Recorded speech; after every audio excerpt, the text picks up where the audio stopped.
gets a lot of sideline shots, running the hurdles from the side of the field.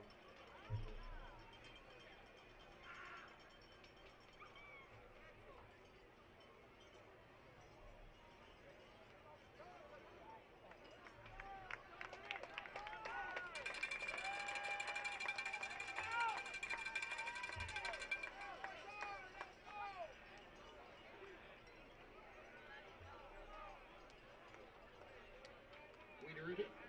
We direct your attention at this time to the flag at the north end of the stadium. The BHS a cappella choir will be singing our national anthem, featuring soloist Colton Stewart.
In the middle of the roadway, license plate GLG0068, black Lincoln SUV. In the middle of the roadway, you need to move your vehicle, please. GLG0068.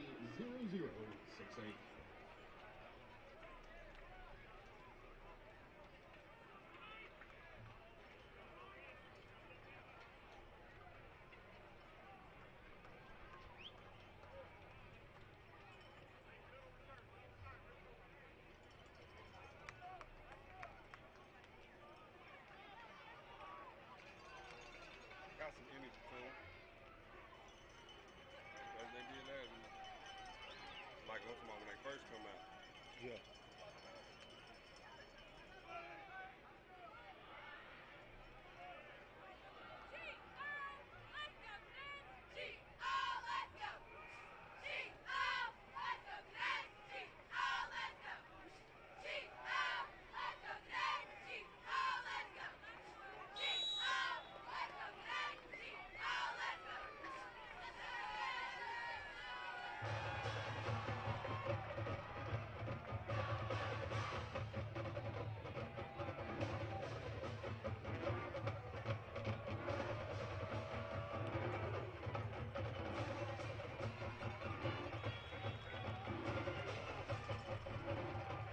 Today, folks, the 3-1 Conally Cadets are here in Brownwood, Texas, taking on the 4-0 Brownwood Lions. Brownwood coming in ranked number 7 in 4A Division 1, taking on the Conally Cadet team that was ranked number 7 in 4A Division 2 before last week and losing to the back-to-back state champs, China Spring Cougars. Yeah, I think tonight, Jalen, one of the keys of the game that we picked up from last week is putting pressure on the quarterback. Yeah. And we're going to see tonight once Connally takes over and gets on defense. And we'll see tonight how Connally stacks up against this 4A Division 1. So on the first play, we got a ball that kind of a miscue there on the hike. Smart play by the QB, throwing that one away. Yeah, real smart play by the sophomore there, throwing that one away. That would have been a big loss. And it looks like the refs discussing 4 intentional grounds. The other side calling 4 intentional grounds. Just depends on if he got outside of that pocket or not. And I see the flag fly out now. Okay. So it looks like they will call intentional grounds. They'll say he did not get outside of the established pocket before throwing that one away.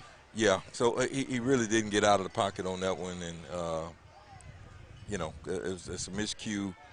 So Connally's going to be way behind the sticks on this one. I think that's going to kick them back to about the 16-yard line. So that'll back them up. They'll start off with a penalty in this one. It's going to be interesting to see how this offense can rebound. After last week, they had a decent outing on offense last week. Just couldn't get it all the way going and in connection with that defense as well. We'll see how their offense tries to come out and respond now behind the sticks, 2nd down and 20. This one is going to be a keeper for Vincent. Vincent went over 100 yards in the last game. Coming out here again today, seeing if he can pick up where he left off. Yeah, that was a keeper, quarterback keeper, and so they're going to probe. Connally's going to probe. I've been noticing that every week. They probe and see what that defense is like, where the soft spots are, and hopefully they can, hit Kiefer for one of those big plays. It's 3rd down and long now after the penalty in the last run. It's going to be 3rd and 16.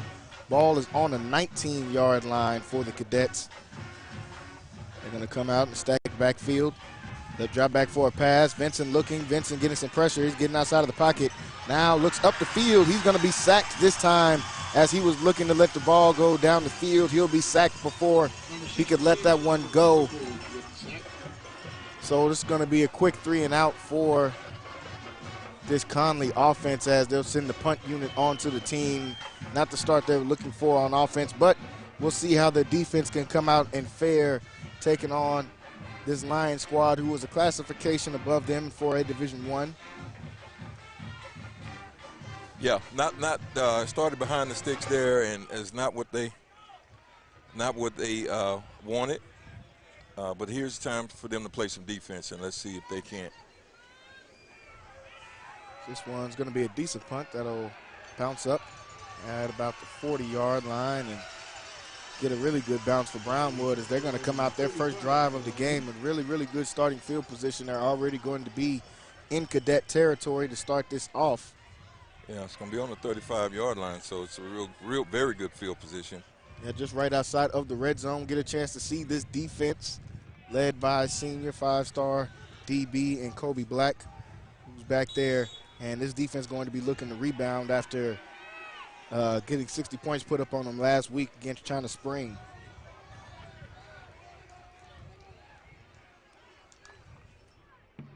So they're going to hand this one off to start the game off, and he will not pick up any yardage that time. Looks like he'll get just about to the line to scrimmage as this Conally front 7 was ready to go that time on the run by Jalen Brown.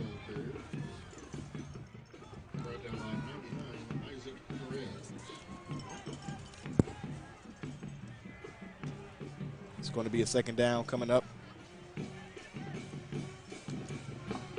2nd down and 12 after the loss of 2. Ball on the 37-yard line.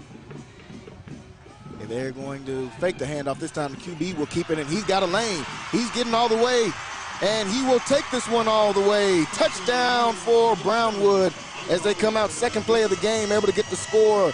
Ike Hall, the QB, able to take this one in on the QB keeper, faked it to the running back, was able to keep this one, got it all the way to the end zone once he found his lane. 6-0 for Brownwood. Yeah, it looks like just a normal RPO, and they kind of caught Conley leaning, looking at that running back, trying to make the big play. One of the keys to playing good, solid defense, you got to hold your position, stay in your lane, and make sure you identify who has the ball. That time, they got Conley linebackers looking at that fake and just open up a wide open lane straight to the end zone. This kick will be good straight through the uprights as they will take an early 7-0 lead in this one. Only a few minutes into the game, folks, and the home team already up here on the board as we are out here today on a pretty decent evening in Brownwood, Texas.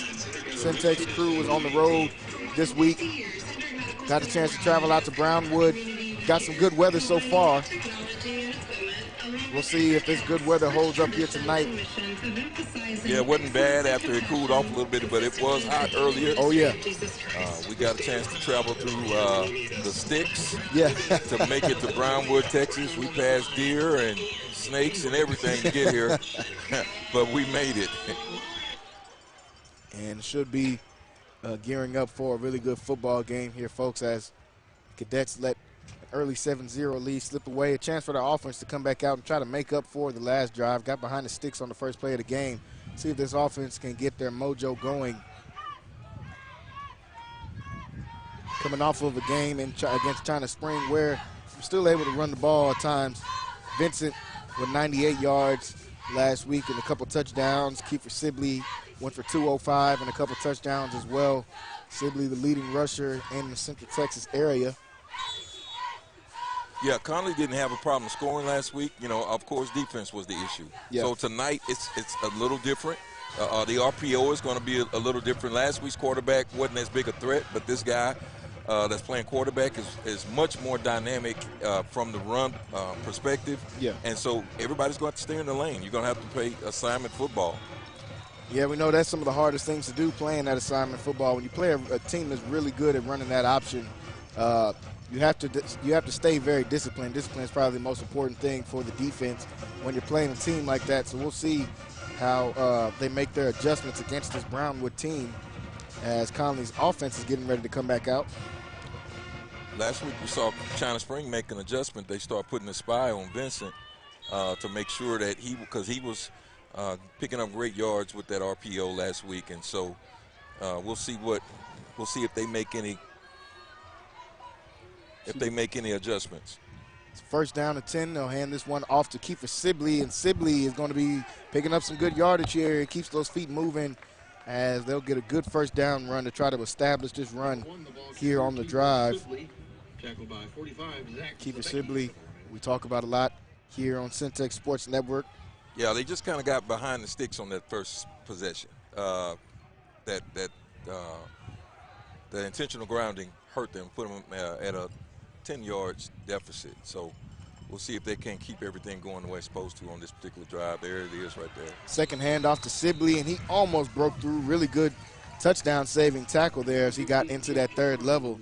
We know Sibley was about to be gone. Kiefer Sibley, guy that we say definitely the best running back in the Central Texas area. One of the best, if not the best, running back in the state of Texas. Leading Central Texas in rushing already through 4 games, already over 1,000 yards. Got 1,090 yards and 15 touchdowns through 4 games. They're going to hand this one right back to him here. And this time looks like the Lions were ready for him as they hit him at the line to scrimmage.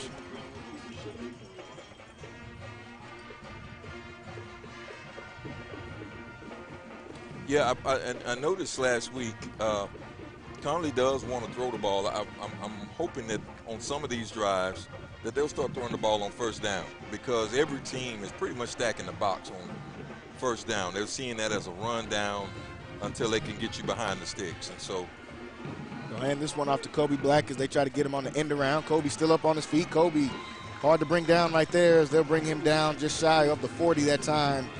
Kobe Black, very highly touted prospect here for the Cadets, 5-star corner who has yet to announce his commitment. But he's put out his top 5. He's got schools from just about everywhere, he's got offers from schools just about everywhere in the country. We'll see how he can help lead not only this offense, but help their defense rebound after last weekend after giving up a 7-0 lead here early.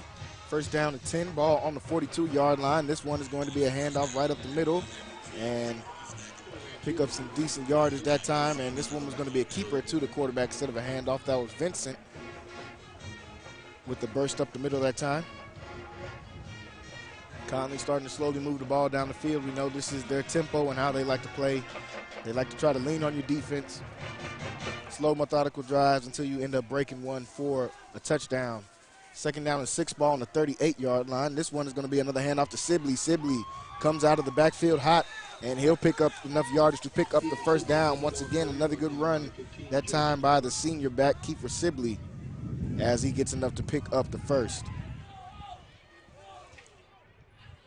So Conley's offense starting to get some momentum in this offensive line, starting to get in their groove as well. First down and 10, ball on the 30-yard line. This one's going to be a pass, quick pass to the outside. This one's going to be caught. Tries to get to the outside, and he'll pick up a couple yards before being brought down out of bounds. That was Kear Riley, another one of these seniors, able to make a play that time.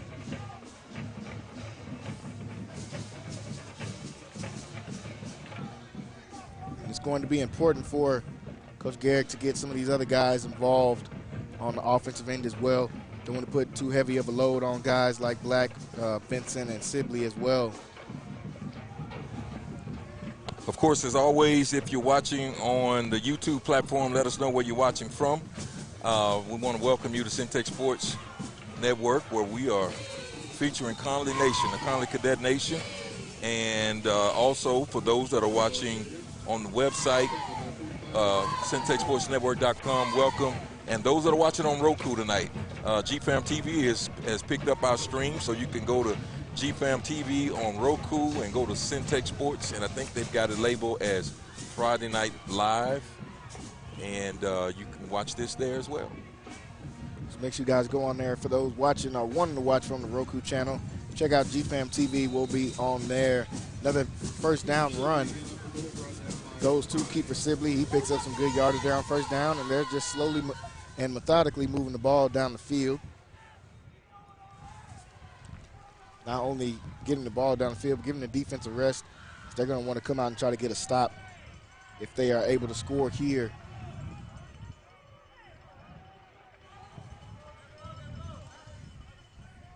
This one, a handoff to Sibley. Sibley able to shake off a couple tacklers in the backfield, and now he'll finally be brought down. Looks like fighting for some extra yardage. He'll finally be brought down just shy of the 5-yard line. And it's going to make it third and short now, third and very short, as the ball will move up. 3rd and 1, ball on the 7-yard line is where they'll place it. I'm going to have to agree with Daniel Patrick said, limit the mistakes, win the turnover battle, feed Sibley. I'm going to agree with him. Oh, yeah, I think you could have wrote the keys of the game there with just those right there. Most definitely the keys to the game. Cut out penalties. Give the ball to Sibley. Sibley here with the run on 3rd down. He will have enough to move the chains for the first down, as they are knocking on the door now of the end zone.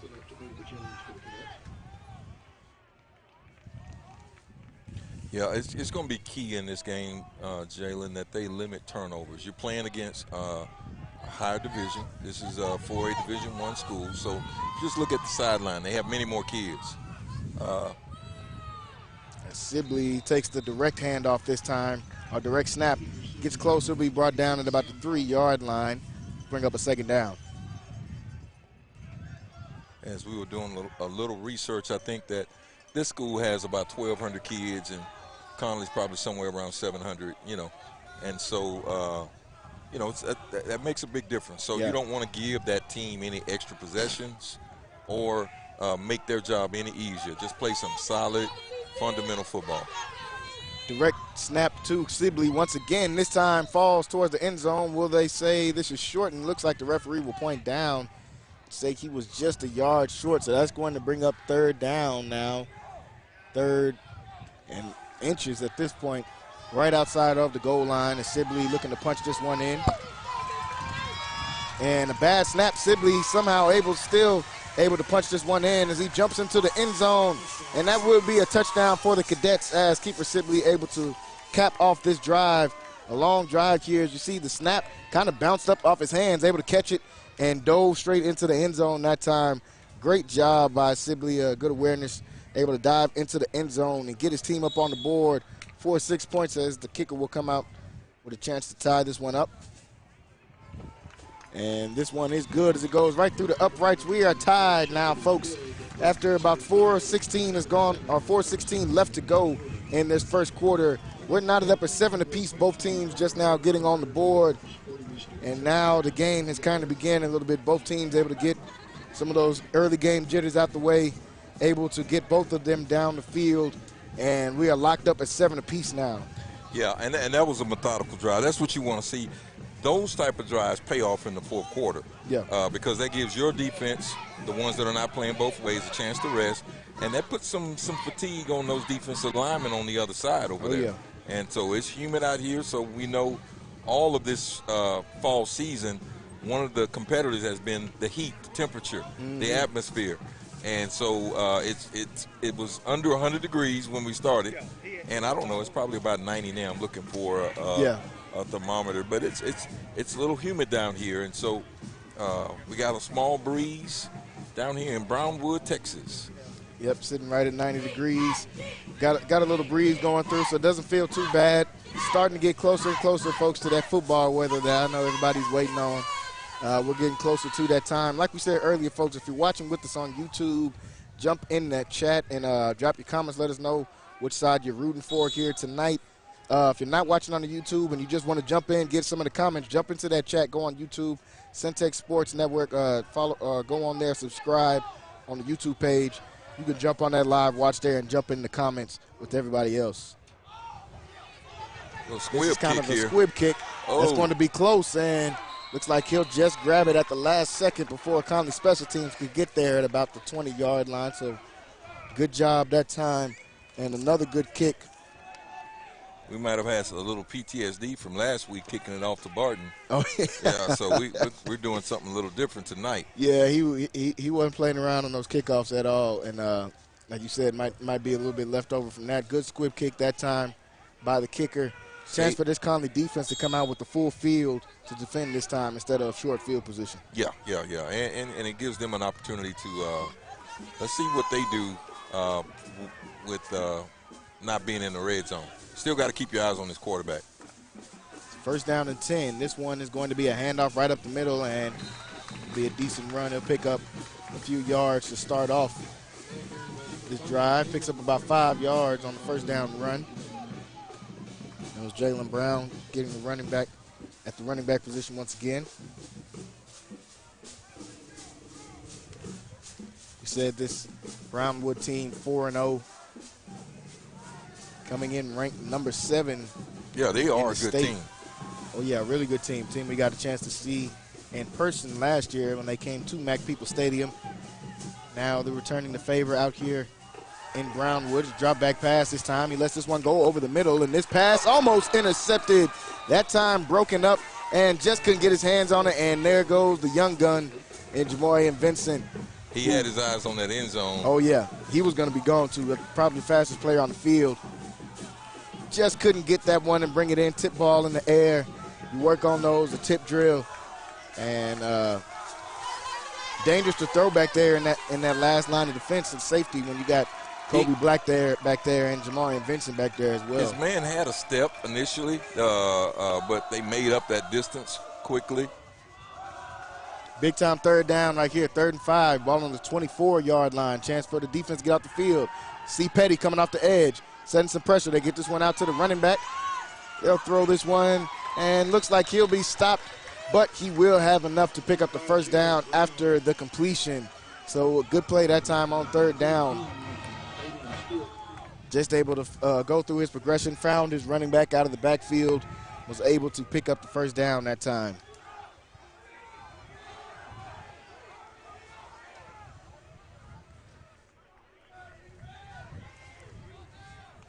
So first down to 10 now, ball on the 39-yard line. Looks like we're going to have a flag to start this one off, and this one could be false start.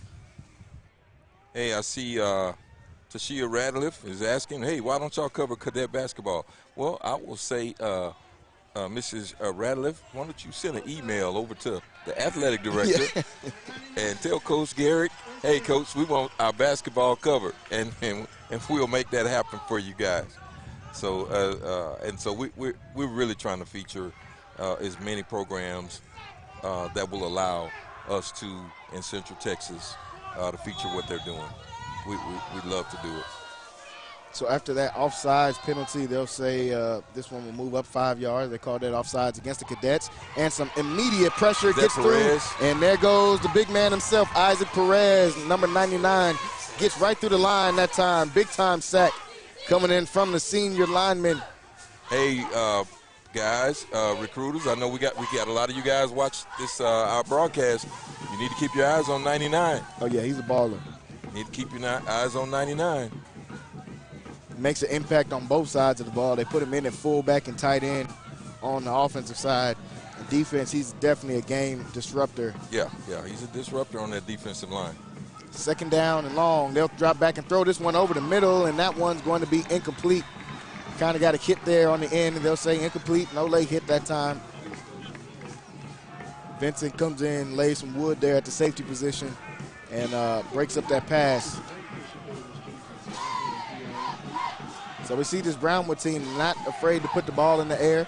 See in that first quarter, you get to kind of feel the teams out a little bit, see a little bit how the team wants to call the game. They've got no problem dropping back and putting this one in the air. So on third down, should be a chance to pin your ears back for pass rushers.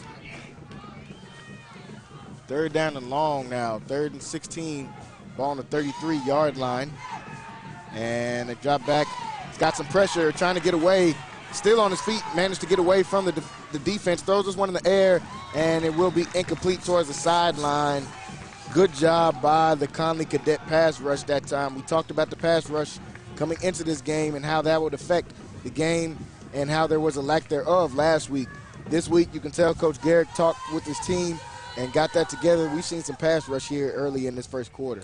One of the keys, and last week, something that we saw early in that game, if you remember, Perez went out early. He had an injury or something was going on with his shoulder, and so he had to leave in that first quarter.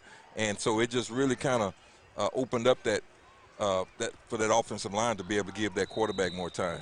Yeah, he's definitely a big piece to their defense. You saw him coming in with the crucial sack there.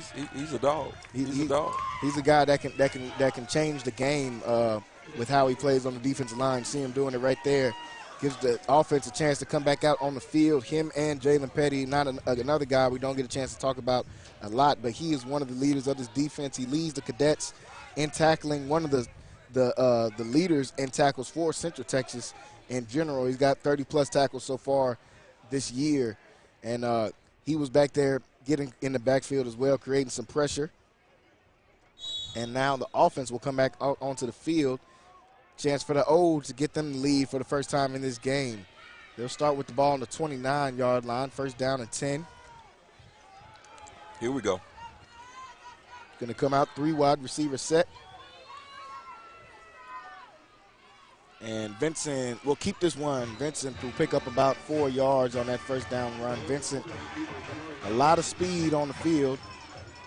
And see a little bit of pushing and shoving there. But I hate guys to start a scuffle and then throw their hands up like they didn't do anything. If you're gonna start a fight, go ahead and fight. Yeah. Don't act like you didn't just do that. So that's what Conley has to be smart about, not getting suckered into. Yeah. Because it's always the guy that retaliates is the guy that gets the penalty call. And we've seen that in this year already. As Keeper Sibley will get this handoff on 2nd down, stays up on his feet. They had him wrapped up by the shoelace that time. Didn't let him go. Couldn't get away that time. It's going to bring up a 3rd down now. 3rd down and about 6 to go after that run. Yeah, cadets are playing much better. That's right, Daniel. They are playing much better thus far. They got to figure out this team, though. Brownwood is not 4-0 or 3-0. 4-0 for nothing. They got to figure out. As on 3rd down, they try to hand this one off, and that one will be no good as they hand this one off to Kobe Black. And kind of a little bit of a situation, what you were just talking about there. It looks like a scuffle, middle of the field, kind of a little bit, just some exchanging of words as they were tackling Kobe. Looks like they had a little bit of extra there on the end of it. But like you said, they find the guy that's retaliating, and they'll tack him on with the penalty. We'll see if the referees caught the whole thing there, or will they blame this one on Conley? That's one of those calls where the ref just needs to stay out of it and let these kids play. Yeah. Just let them play.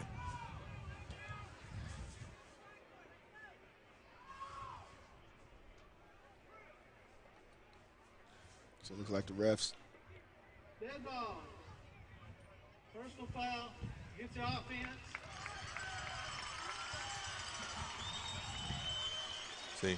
So that one will go against just the cadets. As you see, Coach Garrick is almost all the way, almost in the play with how far on the field he is, looking to get an explanation on what was going on there. And it looks like they'll just hit the cadets with the personal foul that time. Looks like there was some extra going on once they tackled Kobe on that play. And it's really the same. It's the same player from Brownwood doing it. It was the Steve Ramirez. That was him. That was kind of he started the scuffle on the play before that, and so the referees have to kind of Yeah, you don't want to just jump in at the end and tag something on. You didn't catch the whole, the whole play or the whole scenario of what was happening.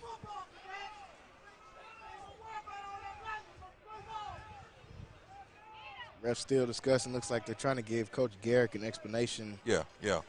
On that, but I see the players backing up, so that will go against them, but most likely result in the 3-and-out for this Conally offense. So they've got to come back out like you heard people in the stands saying, you got to just play football, can't worry about, the extras going on. When you go on the road, you never know what to expect. Oh yeah. When you're on the road, so it was going to be fourth and it would have been 4th and 8. Yeah. So they were probably going to punt, but it kind of puts them in a the field position kind of thing, where the punt returner is standing at Connally's 45 instead of standing at his 35. So yeah. As they'll boot this one off, and it will be a decent punt that will not be fielded, and they'll start with really good field position once again, how they did on that original scoring drive. They'll start in some really good field position once again, so that could be just a little bit of the difference of how that changes that. They'll start in really good field position here to come out, and it's going to be up to this Conally defense to come out and try to set the tone and get a stop. Yeah. So, there's sometimes when these things happen, you may put a little chip on your shoulder, and someone asked in the chat, are these refs from China Spring? I can't confirm nor deny where these refs are from, if they're from there or not. Yeah, but so it's it's one of those things you have to be cognizant of what's going on. Yeah, you want to be aware of that kind of stuff. Don't want to let that determine anything in the game here. Still early in this one. You're knotted up at 7. Just come out, play defense. Definitely. Just play D, and let's line it up. And this. See, it looks like they're still giving Coach Garrick a lengthy explanation there. We're getting closer to the end of this first quarter. About 30 seconds left.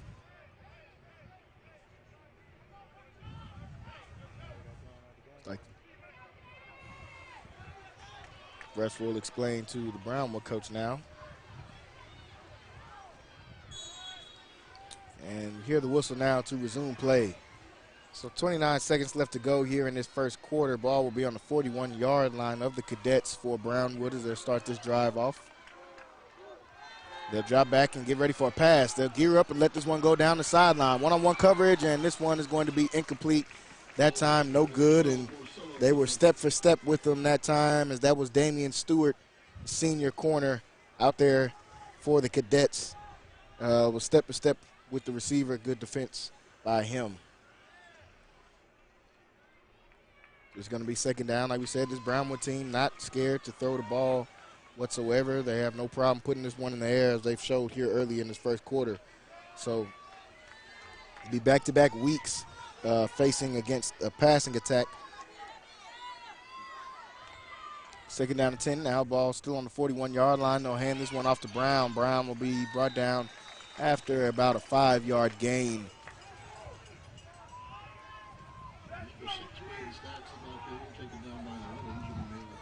So that's going to bring up third down. When we come back, they're going to let this clock probably run all the way out to the end of the quarter, as they do. And that will do it here, folks, for the first quarter. We're knotted up at 7 apiece here on the road in Brownwood, Texas, where Conally Cadets taking on the number 7 Brownwood Lions. We'll be right back for the start of the second quarter. You're watching Centex Sports Network. Brownwood Lions football.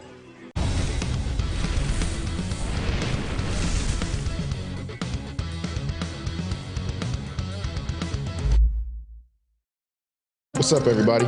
My name is Jalen Gillis. You may know me from Centex Sports Network. We're starting a new platform, Recruit 254. Our mission is to highlight the amazing student athletes of 254. So if you're in the Waco, Killeen, Temple, Mart, Marlin, or any surrounding 254 areas, Follow this platform and join the movement. Recruit 254. 254, let's run it up. Hello, my name is Roy Gillis, CEO of Lighthouse Streaming, and you're watching Centex Sports Network.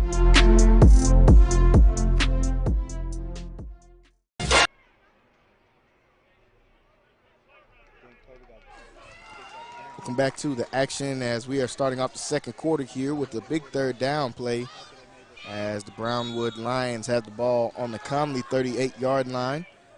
3rd down and 7. Passing situation. See if the Cadets can get some pressure here on this 3rd down.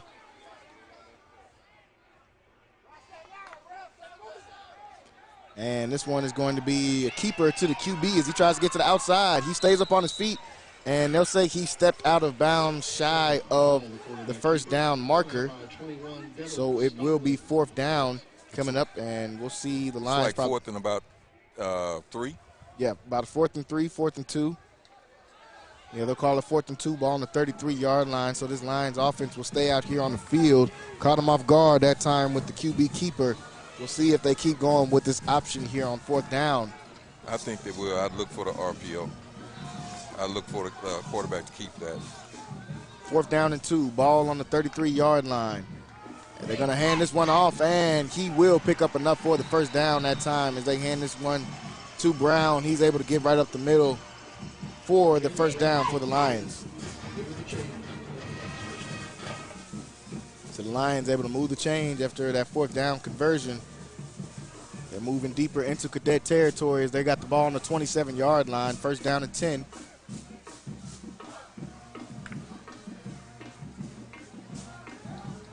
First down and 10, they try to catch him off guard. The snap count, they'll stay in the 3 wide receiver set. Brown in the backfield with Hall. Hall will keep this one. Hall gets behind the blockers, picking up some decent yardage here, and Hall will get down to about the 1st down marker. We'll see if he has enough to pick up to move the chains or not. And they'll say 2nd down. He'll be short just about a couple yards.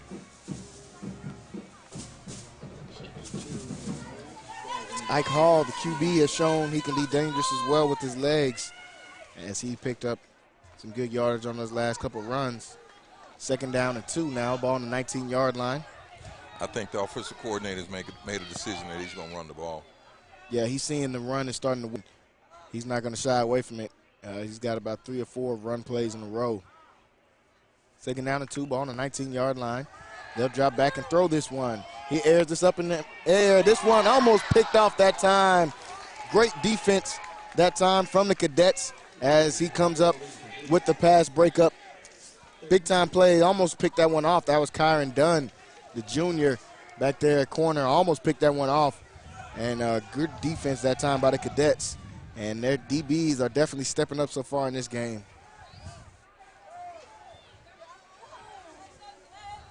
So 3rd down and 2. Short 2. 3rd down and a short 2. That's probably why they tried the shot on 2nd down. They figured they could probably pick up the yardage here on 3rd. They hand this one off, and right through the middle, he will have enough. See, right at the line of gain. We'll see if they mark this one. Looks like they'll say short. No, he's moving the chain. No, they're moving it, so it'll be 1st down. So they'll have enough to pick up the 1st that time. That's why they took the shot on 2nd down. Able to pick it up with the run on 3rd down.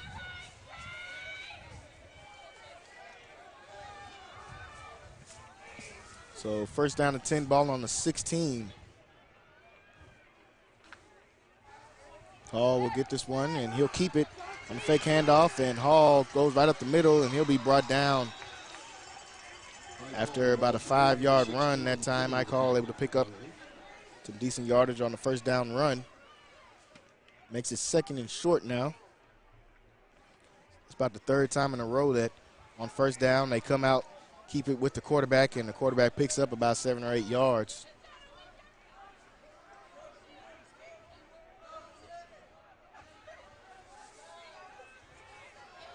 Someone asked, and I didn't see it, did Black get ejected? And looks like Will he be short of the touchdown marker? Looks like he'll be just short. And not sure about that at all. I guess we'll check in with one of the coaches, see if we can figure that out.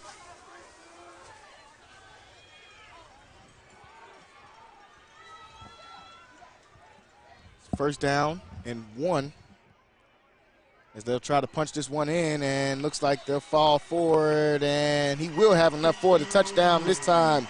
Touchdown for Brownwood as they put on a long drive of their own this time. Able to get all the way down the field, and they'll take the lead back this time after the touchdown. Able to be punched in by Ike Hall that time on the QB keeper. Able to get behind the center this time and just punch it in. Ends off what was a really good drive for Brownwood as they're able to take the lead back here at home, defending their home turf against the Cadets. Chance to kick the extra point in.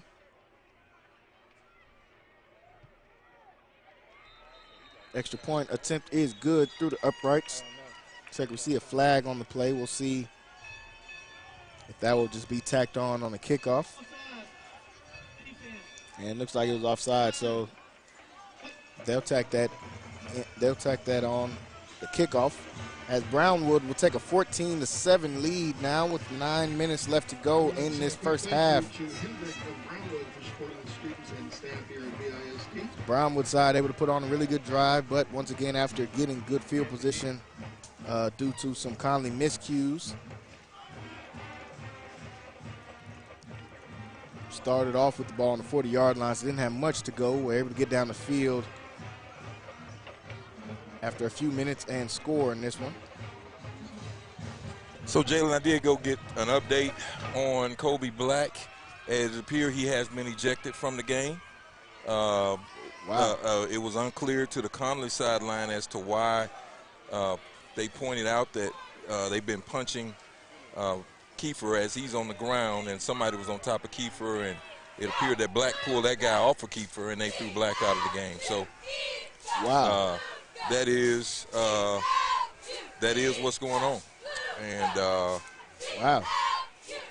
Well, folks, you see something new every week, almost, in doing these Friday night games. That is for sure first time for me seeing anything even remotely close to that, leading to an ejection. I've seen actual physical fights on the field where no one was ejected. So to see that and just a slight scuffle lead to someone getting kicked out of the game, definitely surprising in there. So Conley's going to be down one of their top dogs. I mean, that's definitely a big blow when you're on the road in a game like this. Yeah, you need that senior leadership, man. Yeah. You need that. So that takes away a part of the field. That takes a threat away, so you can adjust your defense to not have to worry about a 5-star. Yeah. And you can just key in on Vincent Kiefer and the quarterback. Yeah. So that's huge. That's huge. Yeah. So I have to revisit that question. Are these the same refs from the from the China Spring game? Someone asked in the chat earlier. I'm not sure, but they might be related. First down and 10, ball on the 24-yard line. Is Vincent going to try to reverse field in this one? Try to pick up a block and couldn't get around the edge that time. He tried to pick up one more block. So Vincent, short gain that time on first down. And it will be on him and Sibley to try to lead. Yeah. To lead this offense now. It's next man up. Yeah. It's next man up. And, you have to fight through that kind of adversity. You're on the road. You never know what can happen. It could be an injury or it could be something like this. So you have to just fight through that adversity. So second down and 6 now after the run picked up 4 yards there by Vincent. Second down and 6. This one's going to be a handoff to Sibley. Sibley tries to bounce this one to the outside, looking to pick up a block. Tries to get around the edge. He will and goes out of bounds that time. Looks like he'll have enough. See if he has enough to move those chains. Looks like it'll be third down, just short of the first down of the game.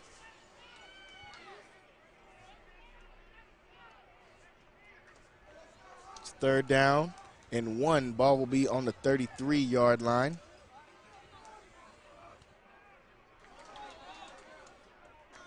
Third and 1. Ball on the 33-yard line. 2 wide receivers set. This one is going to be a keeper for Vincent, as Vincent will pick up enough for the first, and now Vincent trying to get away. Vincent, and he's gone. No one with the chance to catch him once he's this far down the field. And Vincent will take this one all the way for the score on 3rd down and 1. He'll take this one 67 yards for the touchdown. And the young fella, Jamarian Vincent, gets in on the action. Touchdown for the Cadets. And that's how explosive Connally's backfield is. And so that's why, you know, it really hurts to see KB out, you know, because they got a 3-headed monster back there. And you don't know, you have to kind of pick your poison. And most schools, most teams are not able to stop everybody. Yeah. They're not going to be able to stop all 3. Now it's you got 2 out of 3. So we'll see if the young guys can move up to the moment. Yeah, so far answering the bell as Jamarian Vincent steps up on a big 3rd down, takes that one 67 yards all the way for the score, who was probably the fastest person on the field, able to get all the way down and tie this one up 14 apiece with 7:56 left to go here in the first half. Back and forth between these two teams as they're both taking their swings. Both teams responding so far here in this first half. Knotted up at 14 apiece. One thing everybody's been watching with us, if you're just not jumping on with us, guys, make sure you jump over to the YouTube at some point so you guys can jump into that chat and join in on some of these conversations happening.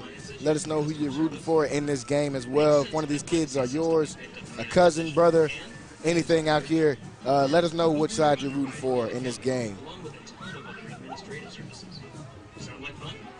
Knotted up at 14 apiece as we're getting ready for kickoff here. Connally defense will come back out onto the field. A chance for them to come up with the stop, try to swing some of the momentum in this game. Again, in case you're just tuning in, Kobe Black was ejected in the first quarter. And as it was said, we really don't have an explanation as to exactly what he did. However, that has taken place. And so Conally is keeping up. The backfield's a little smaller, or a little less dynamic than it was.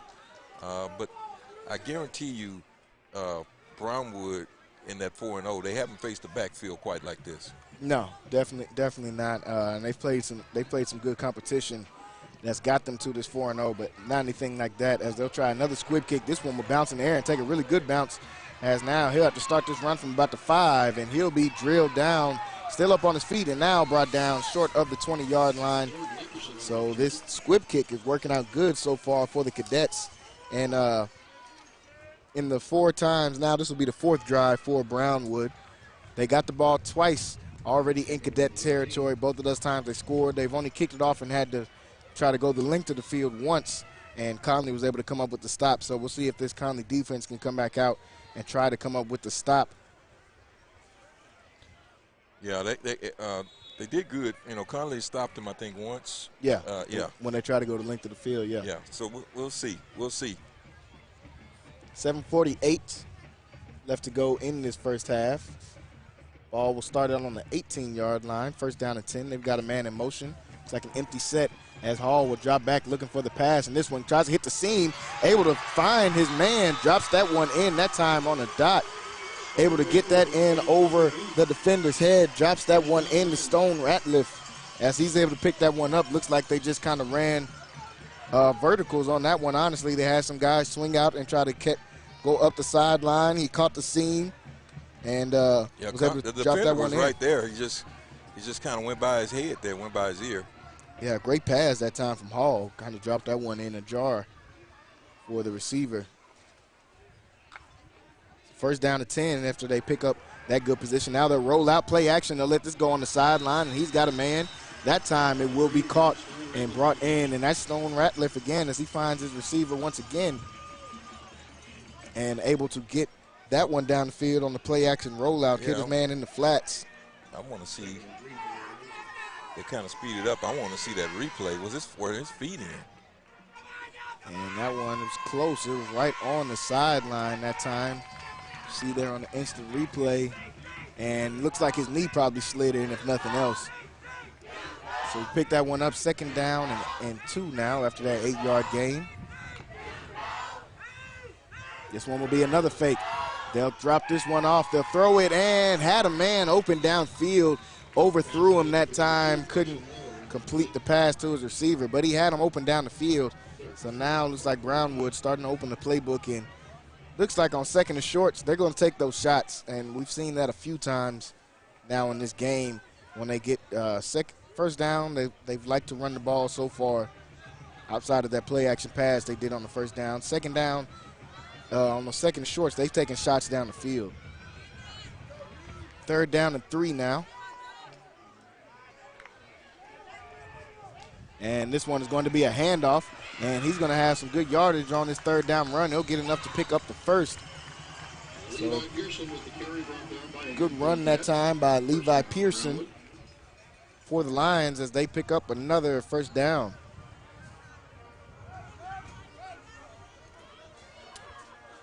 Yeah, I was watching a comment by Bradley and talking about the reputation of Brownwood. And Conally does have to play smart. I'd like for the officials to also make sure they communicate with those players. Yeah. And make sure that they're, play the rules. Play between the lines, between the whistle. When the whistle blows, the play is over with. No extra stuff, no extra pushing people's head into the pavement, all of that kind of stuff. There's no place for football in that. No, it's definitely not a part of the game, and honestly, that's what teams do that are lacking, honestly, when they come out and have to try to fight or do any of those extra things. Not saying that's what Brownwood is doing so far in this game, but don't want to see anything like that. We've got a second down and 3 now. This one is going to be a pass as he's got some pressure on him. Jalen Petty's on his heels, and this one is going to be a sack.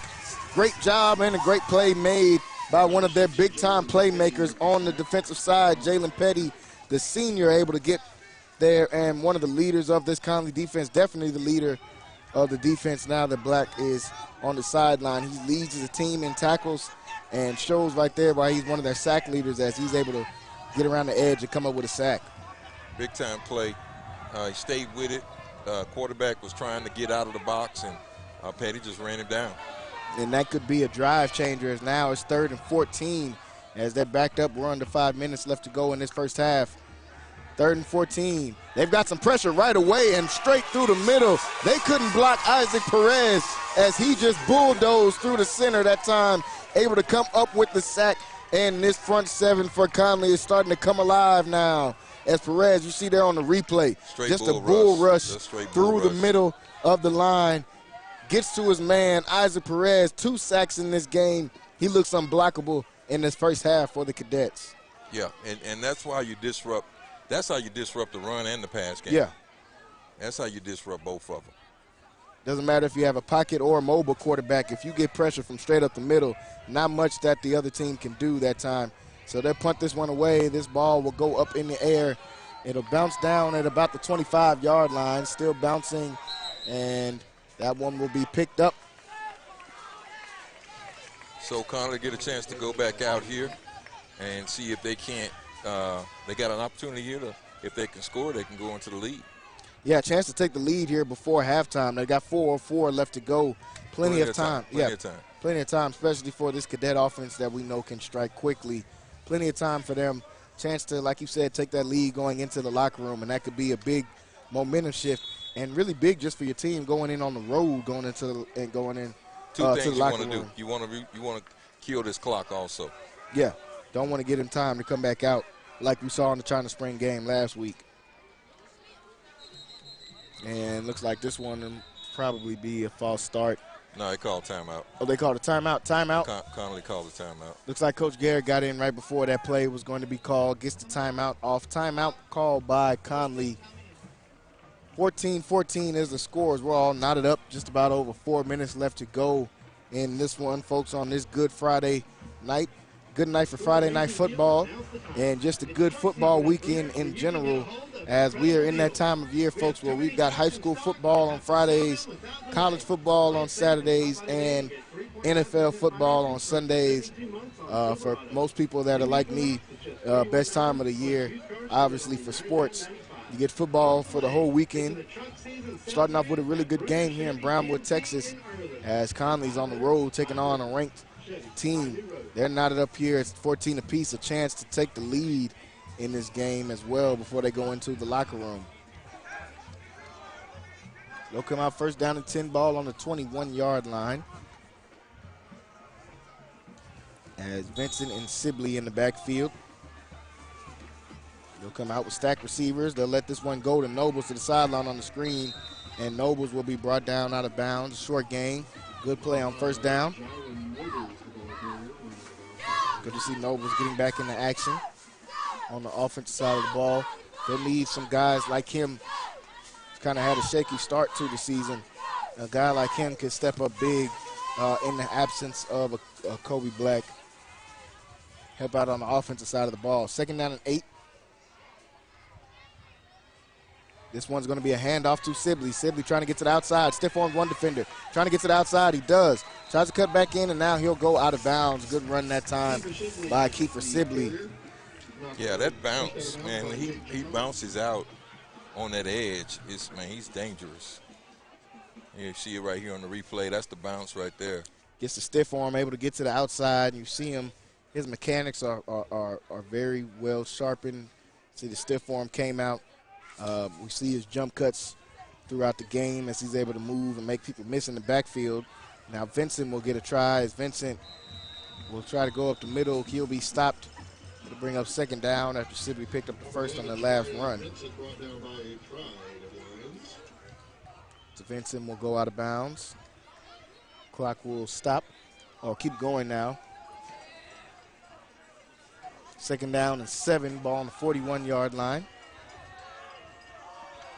Just over 3 minutes left to go. You're still fighting against the clock as well, trying to get down the field. They let this one go to Nobles. Nobles tries to get upfield.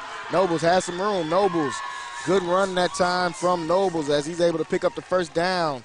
Just talked about him stepping up in the place of Black, not able to come back in. Good play made that time from Nobles, able to get upfield. Yeah, real good play. Just caught a little dead spot there in the defense on the little screen and was able to pick up a first down. You know, they're over pursuing, so screens are going to work. First down now, first and 10, ball on the 46-yard line as they are in Brownwood territory. This one will be a handoff to Sibley. As Sibley makes somebody miss in the backfield, he'll be brought down out of bounds. We'll see a flag come out. It's like in the area of holding. See what they call this, first down and 10.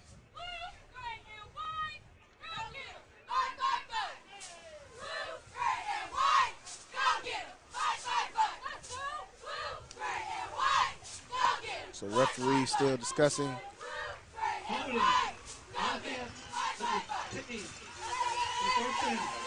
So they will hit him with the holding that time on first down, so that will back up Conally. It's going to be first down after that holding penalty.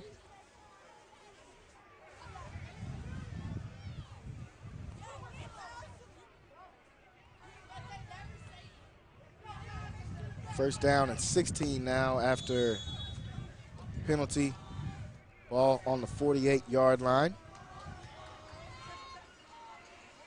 The clock will start back as well. Vincent will hand this one off to Sibley. Sibley trying to get to the outside. Sibley going to be brought down that time behind the line of scrimmage. They'll lose some more yardage that time. So second down coming up now. We'll see if the Brownwood side decides to try to take a timeout here if they think they have a chance to get Cadets off the field. Will they use their timeouts and try to preserve some clock? We'll see as this clock continues to move. Second down and 19 now, ball on the 45-yard line.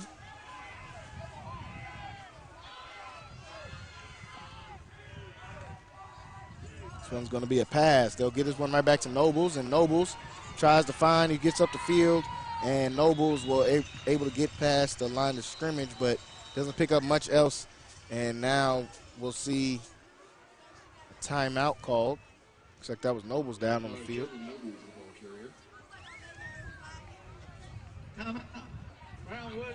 And Brownwood will take their first timeout of the half as they will try to get their offense back onto the field with the chance to try to put some points up before half. They come up with this third down stop, third down and very long, 3rd and 17 ball on the 47-yard line for the Cadets. They come back out and try to pick up a first down or try to pick up much yardage as you can to try to get the punter in good position to try to punt this one and pin them back. Don't want to let them get good starting field position if they do get the ball back before this half to try to punch something in like we saw last week in that China Spring game. China Spring was able to get the ball back with about 50 seconds left and execute a drive. Ended up in them scoring a touchdown. You don't want to let them get that No. in this one. And then you got to kind of find a way, you need 14, 17 yards. You got to find a way to get the ball to Kiefer. I mean, you may have to punt, but if I'm going to bet, I'm going to bet on him. And, just he's a dynamic player, and he could go to the house on any play. So. Yeah. 3rd down and 17 now. We'll see what Coach Garrick decides. Ball on the 47-yard line. This one will be a reverse to Sibley, and Sibley tries to get up the sideline. Sibley will be brought down out of bounds as he picks up a few yardage, but still short of the first down marker as he runs out of bounds. That stops the clock.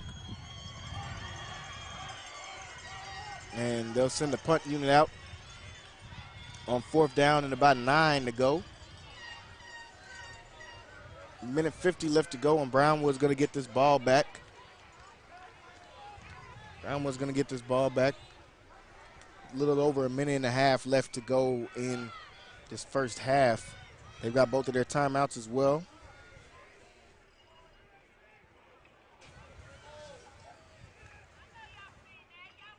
High snap, and this one will be booted away. Good punt that he will have to fair catch at about the 10-yard line. That's the spot, that's the 6. Inside the 10. So they'll move him inside the 10, and it'll be at the 6-yard line. So really good punt.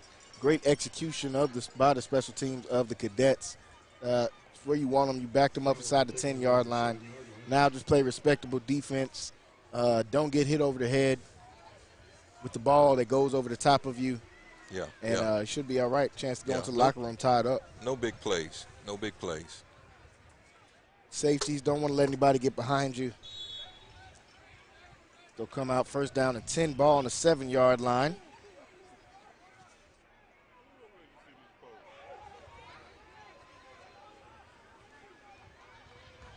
Got 1:43 left to go in this first half as they'll start with it on the 7. They'll move the man out of the backfield. They'll drop back. He lets this one go over the middle of the field and a fight for the ball. And almost intercepted that time as tried to give his man a shot over the middle of the field, and that was Kear Riley in the backfield that time, or back to try to intercept the ball that time. Good defense by the Cadets. Yeah, if you're Brownwood, you got to take a shot because they get the ball back at after the half. Yeah. So, it's to them this is almost like Madden. If you know you're getting the ball back, you want to make sure you score it before the end of that first half. You try to put that wedge in between them. Here they go on 2nd down. They'll drop back Brownwood. Hall still in the backfield looking. He's got plenty of time. He's looking on the sideline, lets this one go up the sideline, and that one will be out of bounds. Good defense once again. Great coverage by the secondary of the Cadets. So we either got a holding probably, or maybe even a legal man downfield. Yeah, with that much time going off the field, most likely one of those two, or that much time going off, them being in the backfield.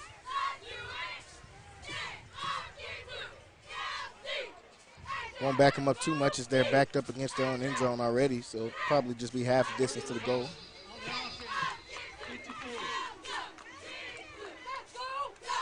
So that will go against the offense. That'll back them up.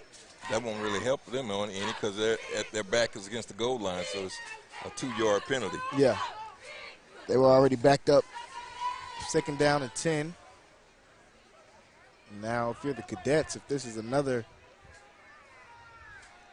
incomplete pass, you start to think kind of how the Lions were thinking, and maybe you could try to get some points in before the half if they're able to come up with the stop. 2nd down and 14 now. They're backed up. They'll hand this one off, and he's got good running room.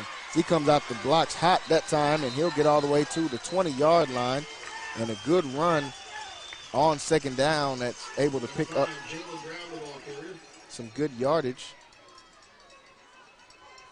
And we'll look to see if they got another flag down there on the field. You saw him come out of the backfield hot that time.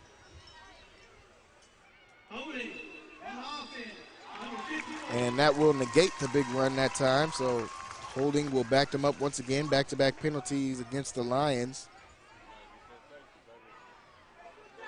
Now I guess in high school there's no runoff of clock. There's no clock. I don't think there's a 10-second runoff for high school after the penalty. Well, I'm not sure. I'm not sure how that rule applies if it does. Maybe in final second scenarios like this one. But don't see that. They'll just start the clock. One of the viewers might be able to help us on that. Second down and 12. This one is a keeper for Hall. Hall making some people miss, and Hall will be brought down after picking up some good yardage on that run. And that will move the chains. He picks up enough to move the chains that time, and now they'll try to hurry up and get lined up as they're under a minute left to go. And this one will be a fake play-action rollout as he lets this one go. He's got a man wide open on that side of the field, and he'll be brought down now at about the 35-yard line. So probably see a timeout called by Brownwood. I think we do get a timeout called, or we'll see. They'll stop the clock temporarily, and now they'll start it back up.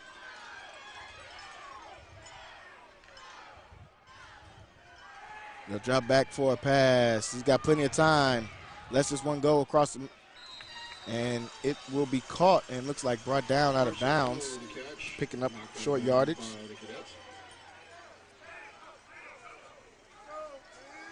So 30 seconds left. Now Brownwood has moved the ball all the way down to about the 40-yard line. Second down and 5, the ball on the 40-yard line, 30 seconds left. Brownwood still with both of their timeouts. If they can hook up on a big play, they'll have a chance for their field goal kicker to probably come out here. Got a man in motion. They'll drop back. This is Hall. Hall looking. Lets this go across the middle of the field. He finds a man, and it is caught at about the 46-yard line. And we'll see Brownwood decides to use their timeouts or not. And it looks like they won't, as they'll start this one back up.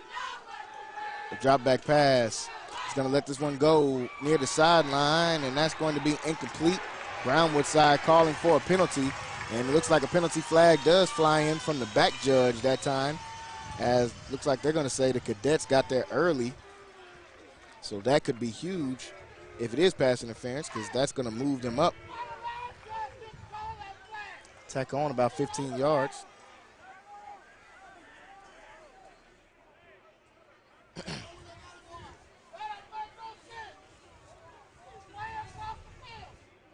Pass interference on the defense. Number 6. A first down. So it looks like they'll get Petty for the pass interference that time on the flat. Looks like he got there just a little bit early.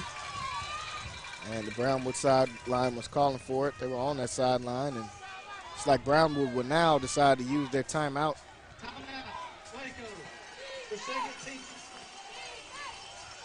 Well, they've been able to move the ball and get it down the field, and I think Conally needs to, of course, we need to try to hold them to a field goal attempt here.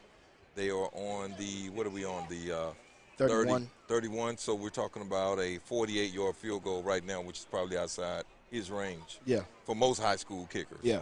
But I imagine if they can get another 15 yards in 12 seconds, that'll probably put them in his range. And that was the Cadets that called the timeout, so Brownwood still has both of their timeouts. Okay. So they can get a couple quick hitters and try to, like you said, pick up another 15, 20 yards on a couple quick hitters across the field. What they've done is, of course, Connally's trying to stop the over the top. They just dragging down the middle, getting in the weak spots in the zone, and just, he's just playing toss with them. And so let's see, 12 seconds. Yeah, 12 seconds. On the 31. They started to identify those soft spots in the zone that Conley has. Like you said, attacking those on play action plays, whether that be thrown to the flat or on the runner across the middle of the field. First down and 10, ball on the 31-yard line. He's going to drop back. He's going to take a shot, and this one will be down into the grass. 2 plays. It's two plays here. What Conley doesn't want to do is get another PI. No more pass interferences. I'm looking for this guy to try to get some yards on this particular play. They're going to probably either hand the ball off or do something that's real quick. Yeah, they'll probably try to give him a quick read, and if he doesn't have that, he might maybe try to run it. QB might try to run this one. We've seen Hall break out a couple times already, and a timeout called, and this time it'll be called by Brownwood. Brownwood, it's your second timeout. So Brownwood calls their second timeout with about 8 seconds left to go in this one. They've only got time for about 2 plays at most with this 8 seconds left, so you want to defend the end zone, of course, but they might try to pick up some extra yards here, see if they can just get a field goal before they go into the locker room. Yeah, so it's Conley needs to play smart, keep 2 guys watching. He doesn't have much time. We've got 8 seconds, so whatever they do, they got to do it quick. Call timeout and try to get the field goal kicker on. But I'm thinking right now he's out of range. I don't know, unless they got a very good unless he's got a leg on him. Brownwood kicker, they're out of range right now. So second down and 10. Ball is on the 31-yard line. They're going to come out. Stacked wide receivers, almost kind of staggered behind each other. And this one's QB run right up the middle. And he will pick up some decent yardage that time. And 20.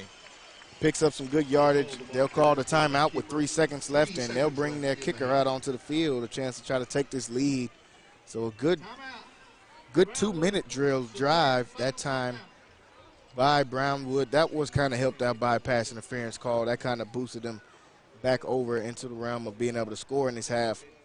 But nonetheless, good 2-minute drive put on by Brownwood, by Ike Hall, who's leading this offense so far. Yeah, so it's what would be about a 38-yard attempt, and we'll see where they mark him down at officially. It's not up on the board yet, but yeah. That's about the 21-yard line. So yeah, a little bit under 40 yards, about a 38-yard field goal, somewhere in there. See what type of leg that kicker has as he comes out onto the field.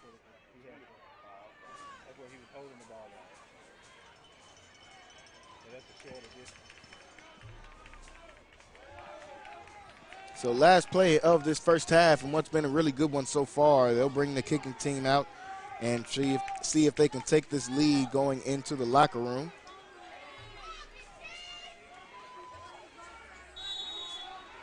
Got them right in the middle of the hashes as well, so they were able to line it up good for them. Here they go, kick before the half, and he's got plenty as he gets this one through the uprights, and that's good. From 30, probably would have been good from 40-something, as that will do it for the end of this first half, folks. 17-14 is the score as Brownwood takes the lead going right into the locker room. Good first half for both of these teams. Saw some action in that first one, saw some scoring, also saw some penalties in that first one as Black was thrown out in the first half. Going to be big in the second half, going in without him on the road, taking on a really good opponent.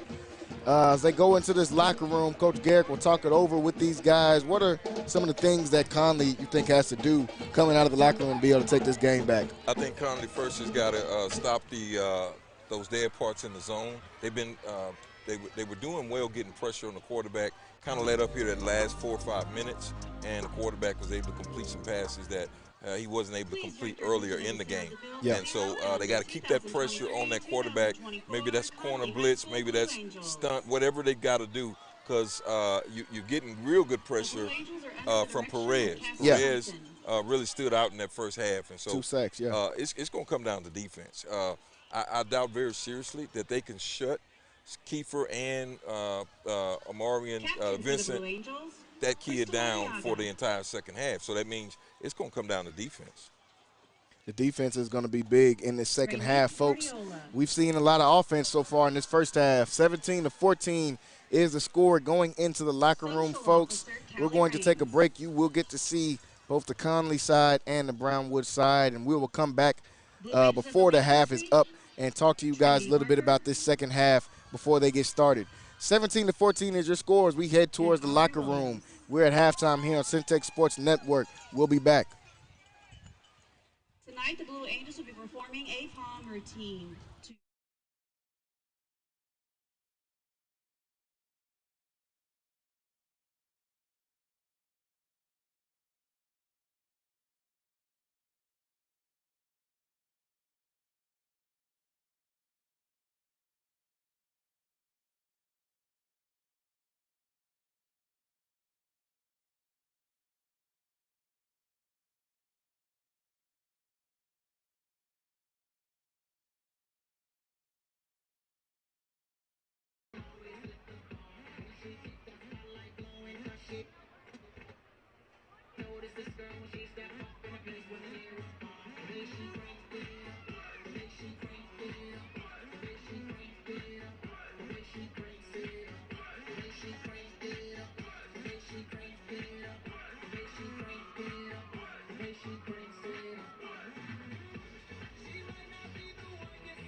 What's up, everybody?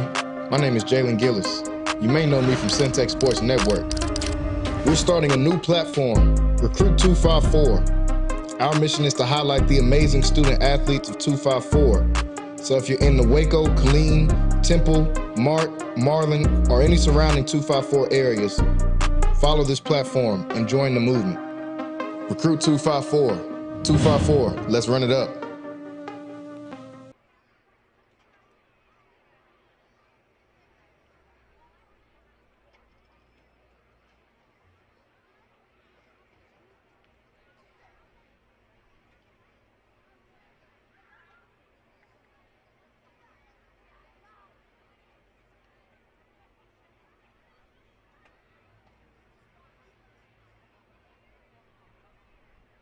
Ladies and gentlemen, now introducing for your halftime enjoyment, the Connally High School Cadets Marching Band.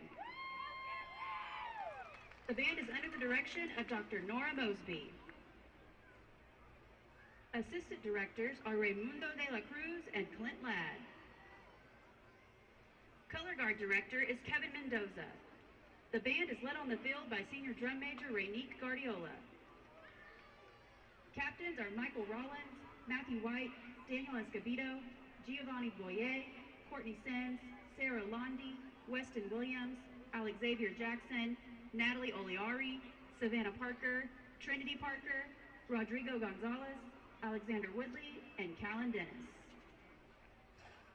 Color guard captain is Vanessa Chapa. Lieutenants are Laura Sitton and Naeem Soto. This week's section of the week is the clarinets. Band members of the week are Alessandra Ritana and Aaron McLennan.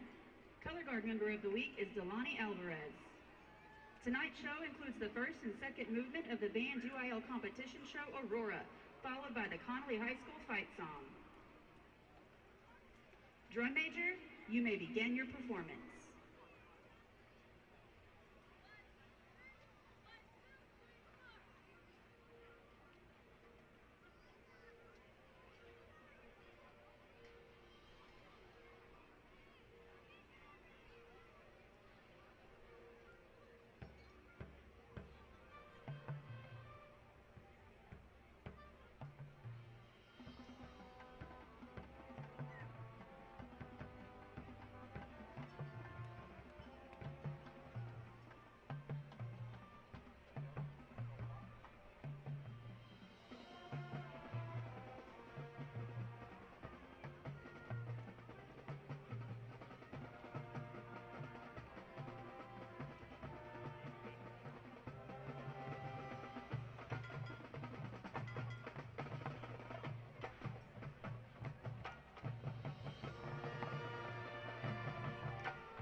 Ladies and gentlemen, Brownwood High School proudly presents the Lioness Drill Team and the pride of Brownwood, the Brownwood High School Mighty Lion Band.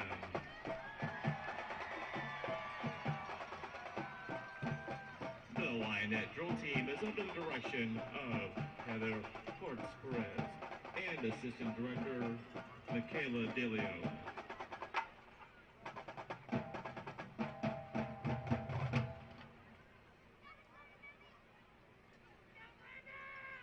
Lionette officers are Captain Cameron Williams, Co-Captain Marisol Rodriguez, Lieutenants Alora Franks, Sloan Rodriguez, Ella Locker, and Camila Ramos.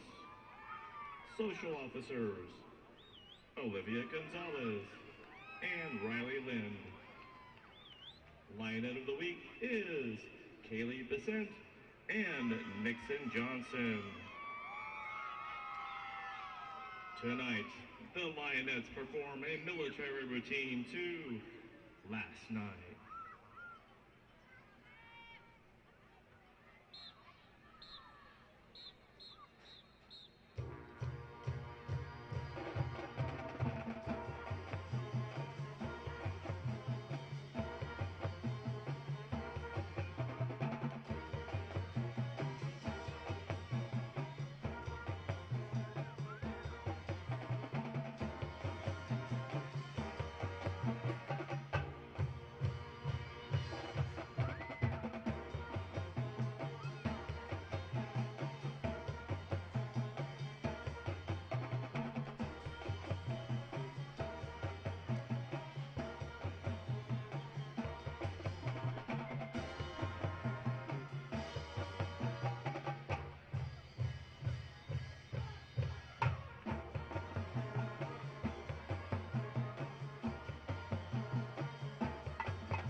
The band is under the field direction of senior drum major.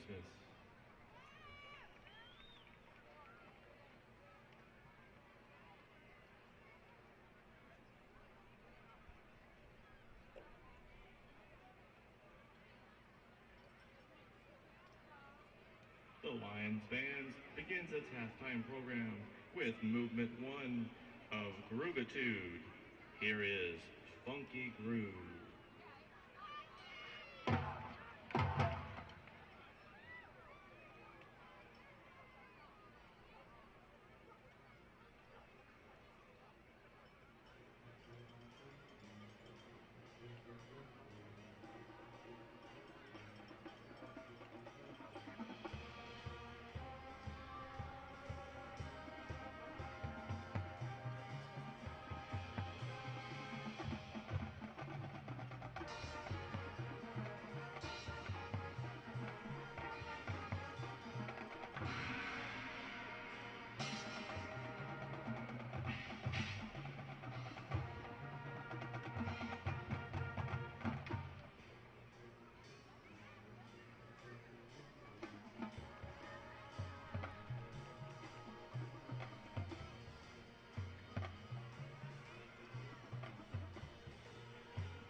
On your feet, Brownwood fans, for the Brownwood High School fight song.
Dr. Pepper Band Members of the Week are Kimmy Burke and Jolie Chambers. Band Booster President, Candy Stevens. Band Captain, Blake Pacioli. The Mighty Lion Band Directors are David Lambert, Leslie Lambert, Ethan Yates, Nathan Lacey, and Juan Hernandez. Percussion Technician, Laurel Lacey.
You know how you been drinking good while I let you do that?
Okay. Probably around 11 tonight.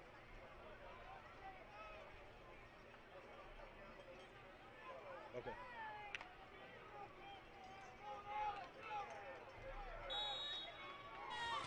Hello and welcome back to Centex Sports Network. We are here in Brownwood, Texas.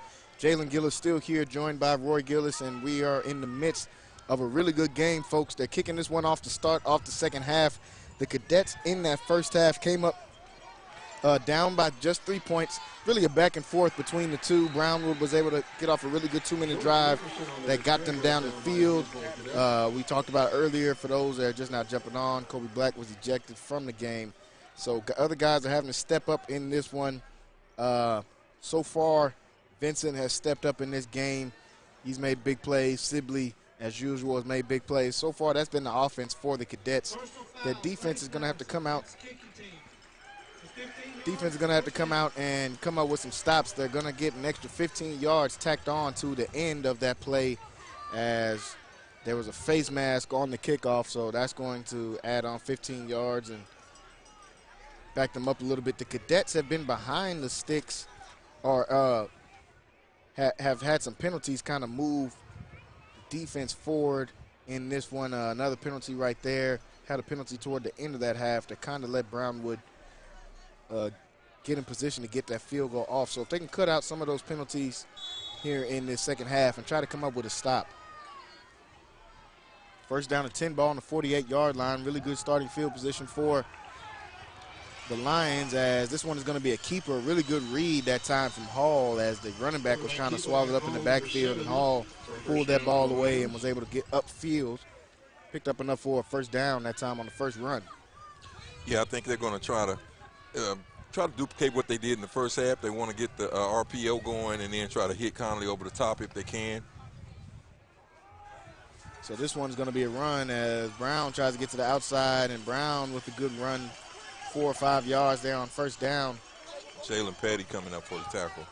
Petty in on the action once again. So they're going to come out quick tempo here in the second half. They're going to try to move down the field quickly. They're starting off in really good field position once again. They've done that a few times tonight. Starting off in good field position once again. This time it's going to be a keeper from Hall, a really good read once again, as it seems like he's pulling that ball at just the right times every time the running back is about to get beat up in the backfield. He seems to pull that ball out and gets a decent run there on second down.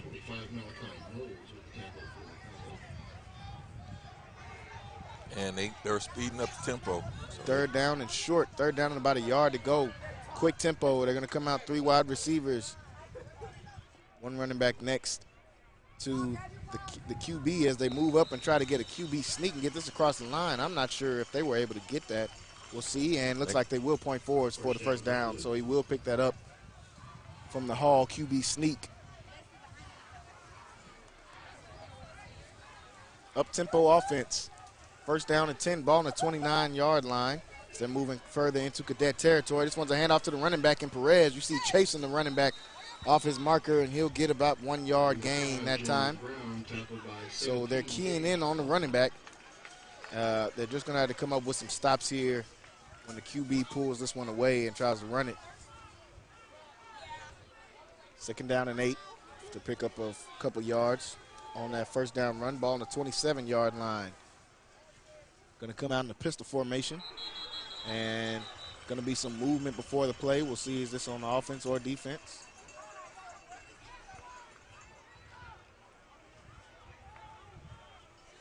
Offsides, defense, number 60.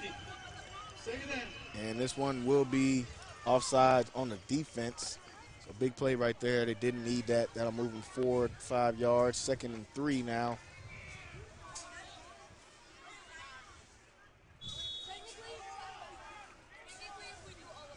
So second down and 3, ball on a 22-yard line after the penalty. They'll stay in the pistol formation.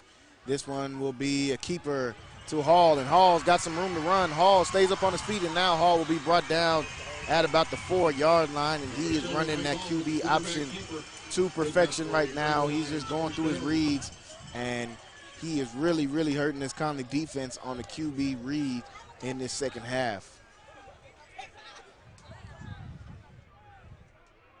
And reading the offense well, or reading the defense well, coming out here in this second half so far. First down and 5.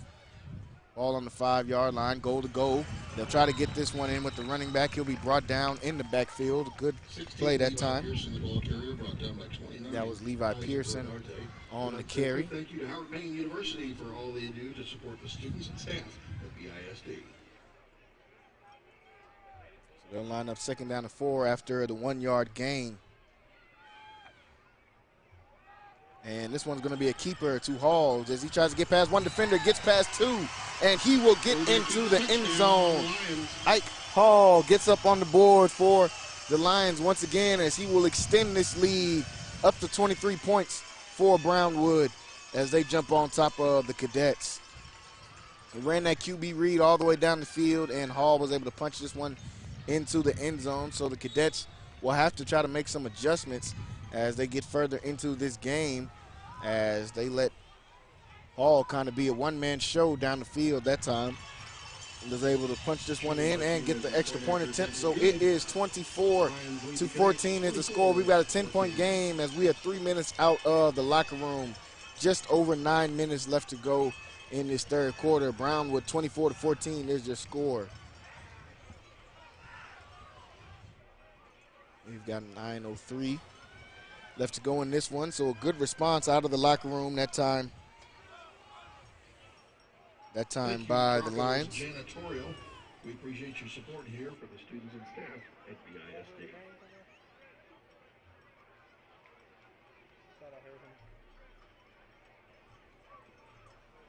We've got 9:03 left to go as the Cadets coming back out. Chance for their offense to come back onto the field. Got a break in this action. This kickoff is sponsored by Thirst Coffee in Waco, Texas. Thirst Coffee, where the smoothest fuels the community. Located across from the Jubilee Theater, Thirst Coffee delivers carefully crafted lattes, highest quality beans roasted locally, and the chillest vibe in Waco. Try one of their signature drinks today, and that is Thirst Coffee in Waco, Texas. We get ready for this kickoff with 9:03 left to go in this third quarter. Brownwood with a 10-point lead as they, looks like they did kind of a fake onside kick right there. Now they'll line up to kick this one deep. They kick this one off. This one will bounce through the end zone and be a touchback. So here comes the Cadet offense once again, led by the sophomore QB, Jamarian Vincent, as well as the senior running back in Kiefer Sibley. They're going to come out in this second half, and they're going to have to put on a really good performance in the second half. They want to jump back on top of Brownwood. The defense is going to have to come up with some stops, but before they do that, they will have to come out here on offense and make some things happen. They couldn't score right there before the end of that first half. They tried to move the ball down the field, so we'll see what the offense have come up with as they come back out onto the field here in this second half for the first time.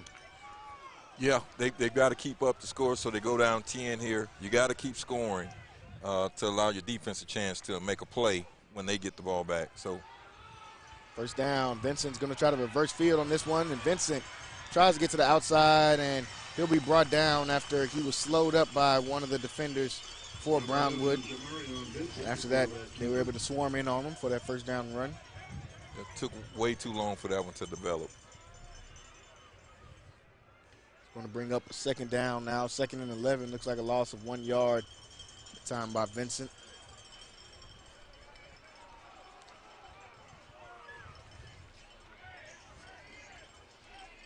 Second down and 11. Ball on the 24-yard line. Missing a big-time weapon like a Kobe Black. Other guys are going to have to step up in this one. We'll see who some of those guys are that will step up. As Sibley gets this handoff, and he'll go up the middle, picks up about 3 yards on that second down run. So that's going to bring up a crucial third down here early on this drive. It's going to be a 3rd and long, 3rd and about 8. Ball's on the 27-yard line. See what the Cadets draw up here. 3rd down. They haven't really tested them much in the air. Said you're down your biggest receiver in Kobe Black. Other guys are going to have to step up, and it looks like we're going to get a timeout call by Coach Garrick as he's going to want to talk this one over. Big 3rd down coming up in this one, so he'll get a timeout to try to talk this over with his team. 3rd down and 8. Ball will be on the 27-yard line when they come back in this one. We may be very different in what we do, but very similar in how we do it. Because just like the Brownwood Lions, Texas Bank is proven local, strong.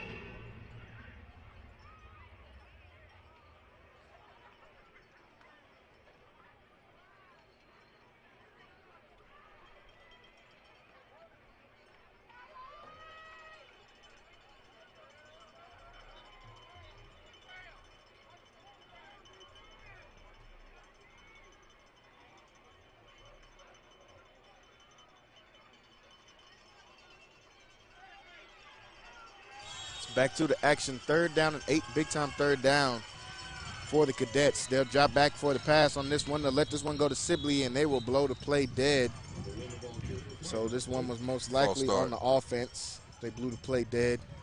False start, go against the offense. That will make this a little more difficult now, and they also saw the play that you were trying to line up and run after the timeout. False start on the defense.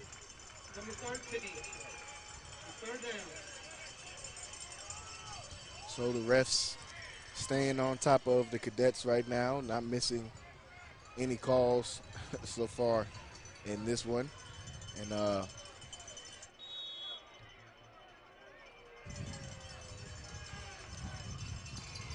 so 3rd down and 13. Ball on the 22-yard line as they'll back this one up and make it a little more difficult for him. Vincent will drop back now, just get a swing pass out to Sibley. Sibley will try to reverse field. Sibley gets one block. Now trying to get up the field. Good vision by Sibley, and Sibley will pick up enough for the 1st down and some. Kiefer Sibley making a big-time play right there on the 3rd down. It seemed like it didn't have much going for him. You put the ball in the hands of your best player and let them make plays, and he did just that right there. You got to put the ball in playmakers' hands. You know, this is that time of the game, Jalen. It's 7 minutes into the 7 minutes left in the 3rd quarter. This is where you kind of have to grind it out here. You know, you don't want to wait till the end of the game and you lose all momentum. But right now is a good time to just grind it out. You give this one right back, and it's a fake this time to Vincent. Vincent's got some space. Can Vincent get to the sideline? And Vincent will just be pushed out of bounds that time, and that's about all they can do once he gets those wheels moving. He's very hard to stop, as Vincent able to get another 1st down run, back-to-back 1st down runs for the Cadets. And, see if the Cadets can't get some pace going. Yeah, it looks like it kind of gave him a taste of their own medicine that time and letting him get used to the running back running the ball and kind of pulled that one away. Vincent very dangerous with the ball in his hands. 1st down and 10, ball on the 34-yard line as the Cadets starting to move down the field. This one's going to be a handoff to Sibley, and Sibley running low. He'll be brought down after he picks up some good yardage. Kiefer Sibley up the middle. Brought down by a Friday line. Good run there for Sibley on 1st down. It's going to bring up a 2nd down and about 4. 2nd and 4, ball on the 28-yard line. Cadets starting to get some rhythm going. 2nd down and 4. Ball on the 28, 2 wide receiver set. This one is going to be a handoff right back to Sibley, and Sibley shakes out the 1st defender. Sibley will be brought down after he has enough to pick up the 1st down. So some hard-nosed running by the Cadets here on this drive. Putting the ball into the hands of their playmakers right now in Vincent and Sibley. Yeah, they got to put pressure on these guys. For one, you know, you want to take some of that juice out of that defense in that 4th quarter. I think if they can do that here in the 3rd score, that'll really open up things for Sibley in that 4th. 1st down and 10. Sibley with a deadly step for him. Goes out of bounds. After that one, we see a flag rise up. And we'll see. Let's see, make sure we can see the replay on here. Have that replay ready. I think that's against. That's going to be against. And didn't look like a face mask on that one, so it couldn't have came out with the stiff arm. No, I think they're calling a penalty against Brownwood. Personal foul, face mask, the defense, number 18. So they do hit him with the face mask. It's on the defense, though. So that will tack on 15 to the end of that run.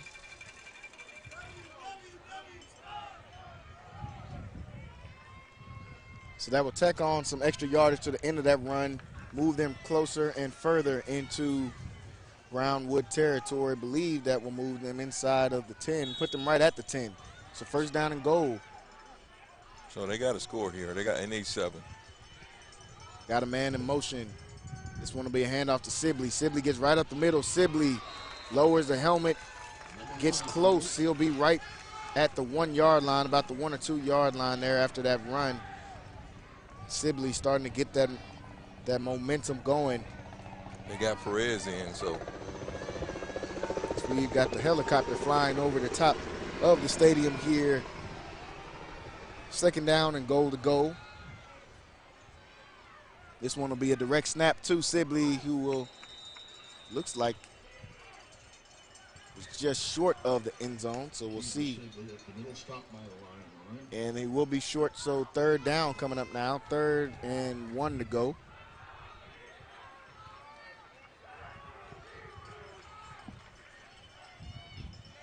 Third down and 1.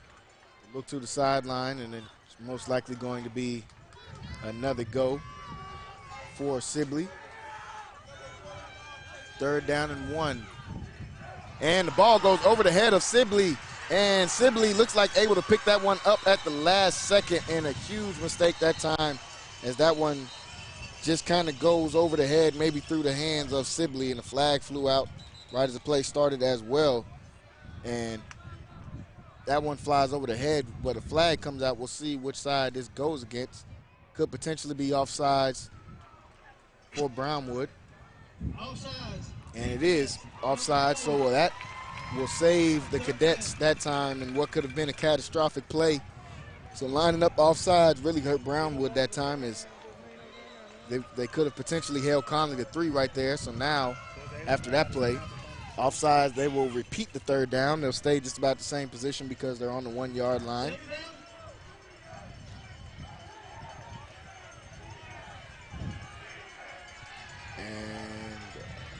Looks like they'll say 2nd down.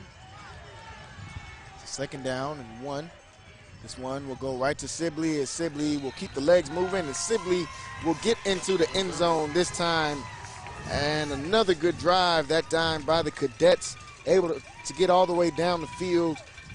That time capped off by the touchdown from Kiefer Sibley, who made that extremely crucial 3rd down play earlier in that drive on a big-time 3rd and 18. Got them the yardage they needed, able to cap off the drive, and a chance to get them within 3 points right here. And they kick this one right through the uprights, and good. So that will make this one a 3-point game, folks, with 4:56 left to go here in this 3rd quarter. It's been back and forth so far in this one. Cadets only down by 3 points now with 4:56 left to go here in this 3rd quarter.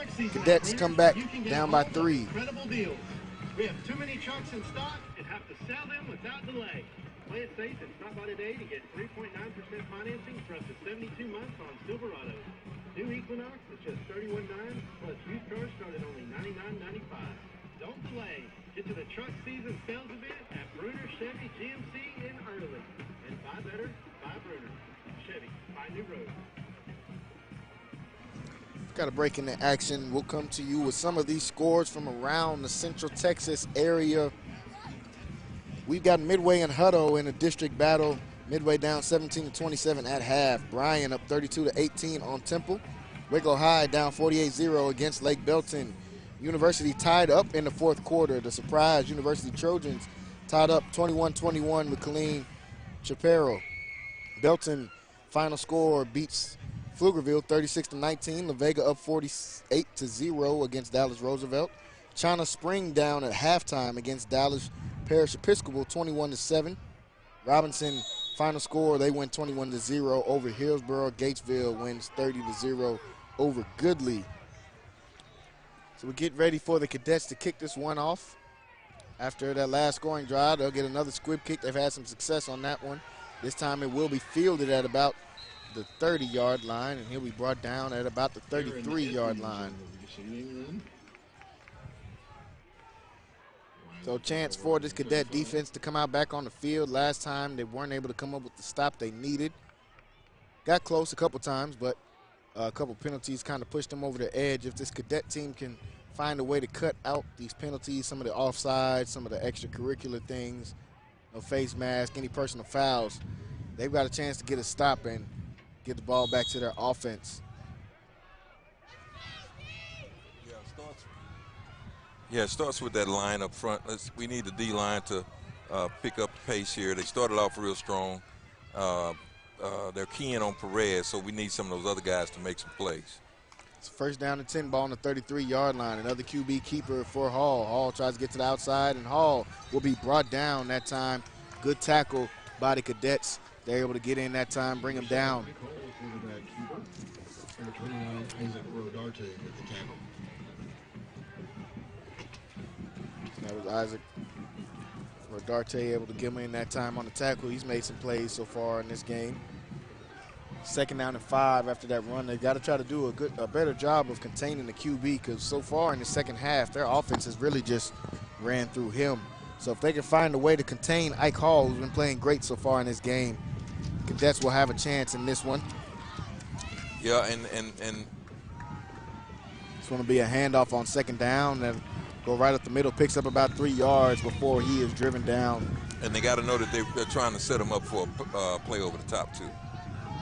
Yeah, they've hit him with those a couple times so far in this game.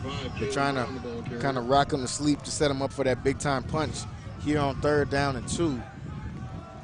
See what the Cadets try to come up with. This one is more likely going to be a keeper to the QB. He might fake this one, another QB read. 3rd down and 2, we'll see what they draw. Right. And this one will be a handoff to the running back, who will be brought down, but looks like he will have enough to pick up the 1st down, and he does. So the run on 3rd down and 2 gives them enough to pick up that 1st down and move the chains for the Brownwood Lions.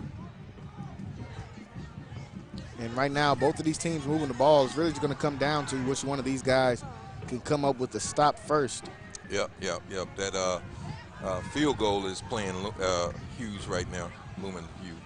And they hand this one off to the running back, and he's got some space. He's able to get all the way to the 3rd level and gets them into Cadet territory. That's Jalen Brown, who's starting to come alive a little bit in the run game now on this drive. Yeah, Cadets need someone to make a play. They need someone to make a play. They need the ball back. Up-tempo offense as they are getting lined up quickly. 1st down and 10, ball on the 42-yard line. This one is going to be a quick toss to the outside, and that's going to be incomplete. Led it just a little bit in front of his receiver. Incomplete pass, 2nd down and 10.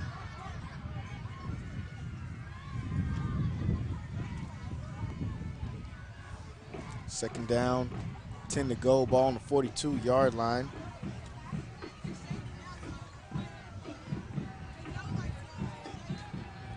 They'll stay lined up in the trips to the right. They've been in most of the game. 2nd down and 10, ball on the 43-yard line. This one is going to be a keeper to Hall. And Hall able to be brought down. Great job by the front 7 that time of the Cadets to meet him early. Didn't really let him get outside to the edge that he likes to get to. It's Brayton Sutton. Able to bring him down that time, and that was Sutton that time on the tackle. Able to bring them down. So it'll bring up another 3rd down and 9. They're not in 4-down territory, so the Cadets need to make a stop here. Big time 3rd down, 3rd and 9, ball on the 41-yard line. They're going to come out trips left this time. They're going to look. QB lets this one go down the field. He's got a man open, and looks like just unable to come up with the catch that time, as he had a man open. Incomplete pass as he tried to catch his man down the field. So the Cadets kind of caught a break right there, as they had a guy open, just unable to bring it in. And Hall put that one in right where it was supposed to go, just through the hands of his receiver. Big time play that the Cadets needed right there, getting off the field. Chance to give their offense the ball back. And keep their eyes open. Make sure these guys don't try any sneaks or anything like that. They're able to punt this one, go straight up in the air for a good punt that will be fair caught at about the 7-yard line by Vincent that time. So here comes this Cadet offense back out onto the field. Minute 49 left to go in this one, in this 3rd quarter, with the Cadets with a chance to take the lead or potentially tie this one up with a field goal. Thank everybody that's been watching with us so far. Those of you that haven't got a chance, jump over to YouTube and jump in that chat if you guys want to get a live feel of the game and get some conversation going with some other guys, some other fans here in the chat. That's on YouTube. Go on the Centex Sports Network on YouTube. Jump on that live, and you can jump into the chat. If you're already in the chat, once again, let's get this chat back going and get some comments going First down and 10, ball on the 7-yard line. This one's going to be a keeper to Vincent as he tries to get around the edge, and Vincent with the good run, and the flag comes out. That one is going to be another face mask, I believe. And Vincent comes up just a little bit limp. Looks like he was reaching for his ankle that time as he was coming around the edge. And Vincent will walk back to the huddle. Doesn't even look towards the sideline that time. The referee still discussing here. I think this is going to be a face mask.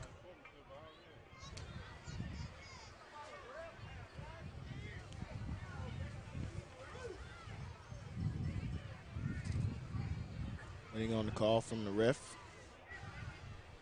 Face mask on the defense, number 45. So that one will be a face mask. That goes against Zach Zabecki. And that will move this Conley offense forward some more. We'll keep that last play in mind. Looks like we saw Vincent come up a little bit limp on that one. We'll see if if that means anything for the rest of this drive. Looks like he's okay right now. Clock will continue.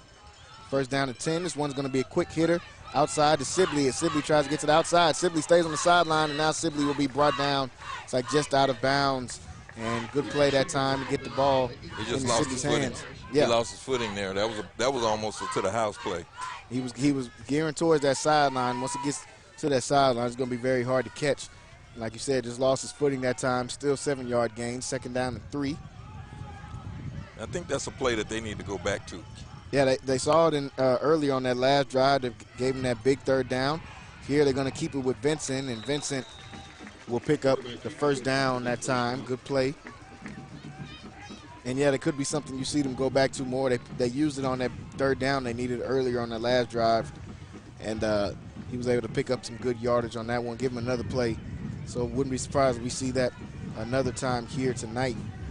First down and 10, ball on the 50-yard line. They're getting close to moving into Brownwood territory.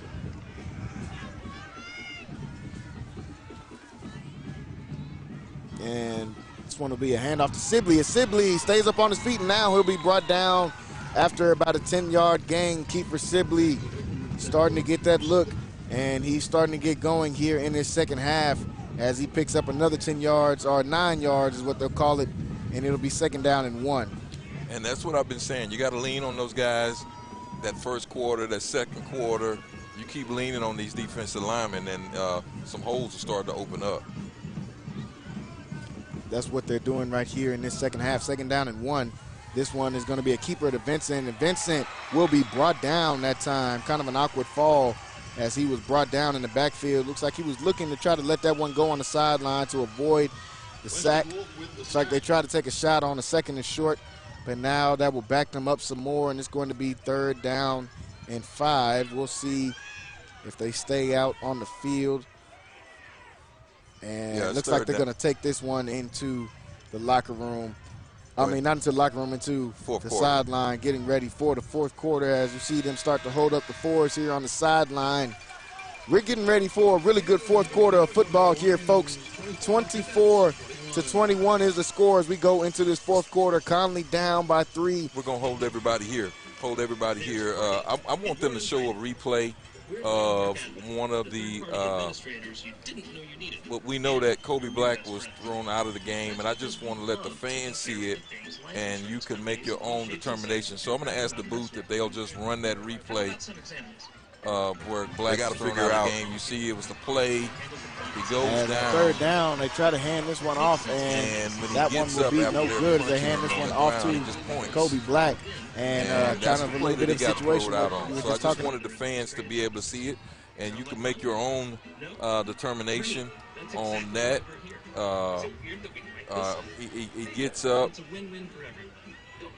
and he points at the kid, and you make your own determination. You make your own. He points at him, and they threw him out of the game. And so that's why those of you that are late coming in, why Kobe is not in the game, Connally's been holding their own. They have been holding their own, doing a great job, but their 5-star is not playing. Yeah, so you're down a man, and I mean, that's almost counts as a guy and a half when you talk about a guy like Kobe, 5-star guy. You lost their defender. Yeah, big-time player on both sides of the ball, their main receiver on offense, and their best player on the defense. So 3rd down and 6 as they come out of the break. This one is going to be a handoff right up the middle. Looks like he's going to be stuffed and it will be short of the line to gain that time. Keeper Sibley not able to come up with it. You need the ball. You need the ball in your hands. Yeah, you got to try to get the ball here, and this might be one of those games that come down to who has the ball last. So big time potential play coming up right here. 4th down and 3. And it looks like Coach Garrick was keeping the offense out on the field. Let's get 4 and keep it going. And if, like I said, if they don't get it, let's play D. Big time 4th down coming up right here as they're signaling for the crowd to get up. 4th down and 3. Ball on the 43-yard line. Both sides on their feet and cheering. 4th down and 3. They've got a man in motion. This one's going to be a handoff to Sibley, and Sibley looks like he could take this one all the way. And Sibley breaking away. He will take this one all the way for the score. Kiefer Sibley. As Mark Jackson would say, mama, there goes that man. He gets another score right here. Conally takes the lead. Okay, I said you need 3 and get 4. How about you need 3 and get 40? Yeah. You needed 3. He goes and gets 47 instead. Big time play made by a big time player in Kiefer Sibley as he puts the team on his back right here with that run. Gets his team into the end zone, chance to make it a 4-point game. Yeah, and play defense. Play defense. This one goes right through the uprights, and it is good. Big time play made that time by the senior, number 1, Kiefer Sibley. Gets his team into the end zone. Great drive that time by the Cadets, and a great job by the senior to step up in a big moment like that and come up with a huge play. Kiefer Sibley comes up with the touchdown. Yeah, play defense. Do everything that you've been doing. They've been playing some pretty good D. Yeah. They've been playing some pretty good defense. In the second half, they've come up with a stop. They're going to have to come up with another one now as they put the pressure back on the Brownwood side. Now if Brownwood comes out and doesn't get a touchdown, that could change the complete momentum of the game. So big time possession coming up here for this Conley defense and for this Brownwood offense, who's being led by Ike Hall, who's been playing great at the QB position for Brownwood. He's been really controlling the helms for that offense for the Brownwood side. We'll see what he does coming out here on this drive. So I think they need to go with the squid kick again. And let's just get these guys on the ground and let's let the defense make some stop. Make them beat us. Make them beat us. I'm sure that's what Coach Garrick has expressed to his guys getting ready to come out here on the defensive end. Make them beat us. Don't give up any easy plays. Don't give up, the easy stuff with the penalties. Come out, play solid defense. They kick this one out. No squib kick. This will go straight back. And this one will go out the back of the end zone. Make them go the length of the field, the full 75 yards, as the defense will come back out onto the field, as well as this Brownwood offense. Mm-hmm. So 11-11 left to go here in the 4th quarter. Cadets up by 4 here in Brownwood, Texas. Anissa Mann says, let's go D-line. Jalen Jones said, I still think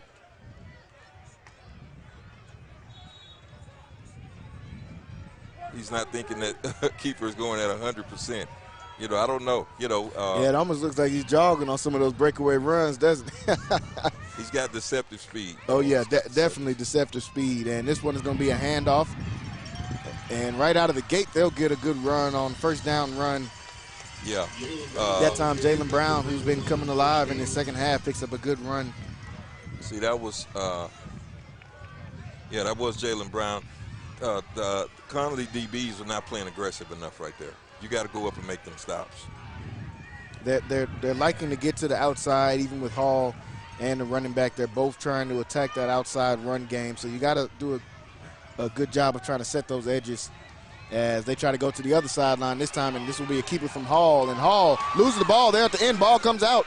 And it looks like Brownwood able to jump back on top of it that time. It's a good time of having their head on a swivel as that ball popped out towards the end of that run. Saw there on the replay, good job and a good hit. Just putting your hat right on the ball that time, pops out, but the Brownwood side was alert, able to jump back on top of the ball. 2nd down and 2 now. Ball on the 44-yard line. Conley's going to have to get their run defense to step up. This one will be a handoff to Brown, and Brown gets a good hold this time, and Brown picks up the 1st down and some. About a 10-yard run that time on 2nd and 2. And right now, the Conley defense having trouble deciding between Brown and Hall. They're kind of just putting those two on their back, kind of a version of what Sibley and Vincent are doing on the Conley side. Yeah, and that's what they should do. They got to make sure they shut down those gaps and watch those edges. 1st down and 10. They're in Cadet territory. Handoff to Brown, and this one's going to be right up the middle as he's got some good yardage that time. And looks like a flag is going to fly out. That came out in the backfield. I mean, in the back of the play, so we'll see who this one is on. No, they call that, that's going to be on Connally. When he did a rip action with the ball at the end of that.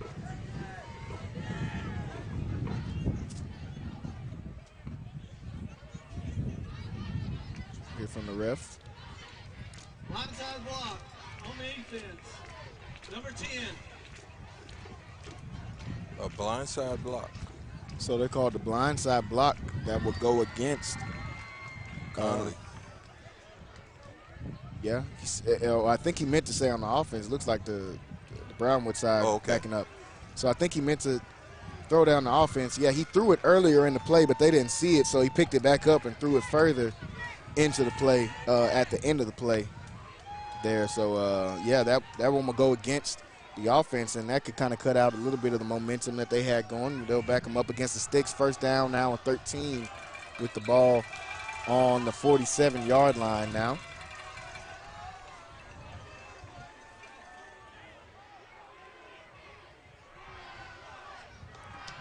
It's 1st and 13 after the blindside block was called against Brownwood. And it looks like the refs are discussing once again. Let's go see.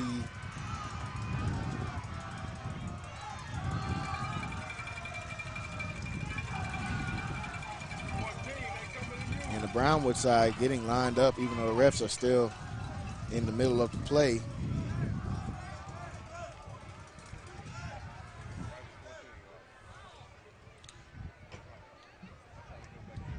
And refs still looking. Look at some of these other scores while they're discussing that. Midway in the 3rd quarter, just down by 3 against Huddle, 34-31. China Springs still down big against Dallas Parish Episcopal, 31-7. In that one, and China Spring is playing up as usual.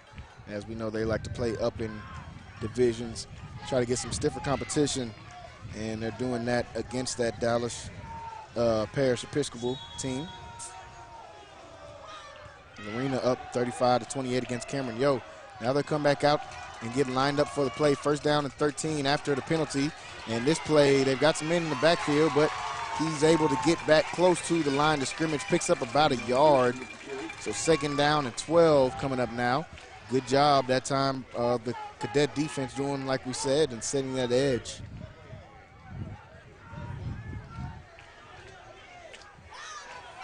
They like to go to the outside. Does Brownwood a lot. That time they try to run to the outside. Cadets come up with the stop. And it's like some jumping on both sides. This could be a neutral zone infraction against the Cadet side, and I believe it will be. Offsides. Defense. 2nd down. They got him jumping that time. Now it's going to be move them just a little bit closer, gets them back in front of that marker as it's 2nd down and 6, ball on the 40.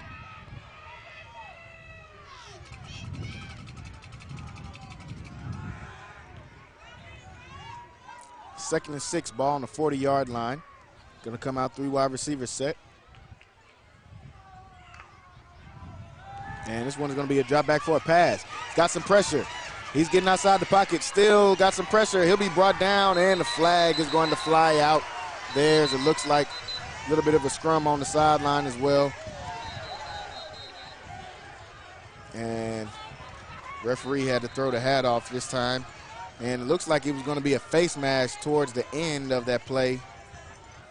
That was going to tack on some extra yardage there against the Cadets, but after the extra curricular activities there, we'll see what the ref's calling on.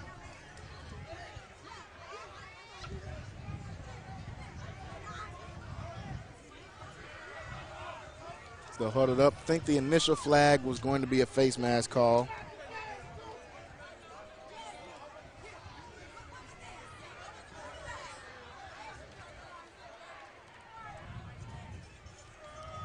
Ref come back for his hat. Now we'll see if we'll get an official call, but I believe this is going to go against the Cadets.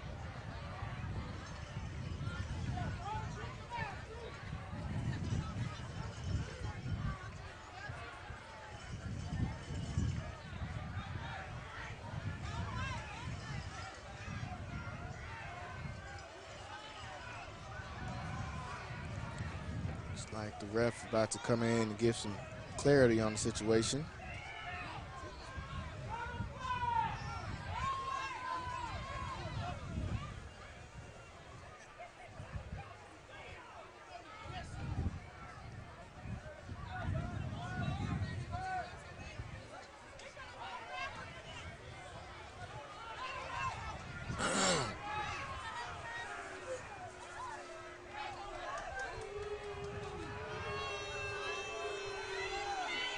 Face mask on the defense. Number 2. First down. So it looks like they'll just keep it at the face mask call. They won't add anything extra on top of that. So the face mask. Dead ball. Unsportsmanlike. It's offense. Number 7. So they will call something after the play, and they'll call the unsportsmanlike against the QB there after the play, after he was brought down.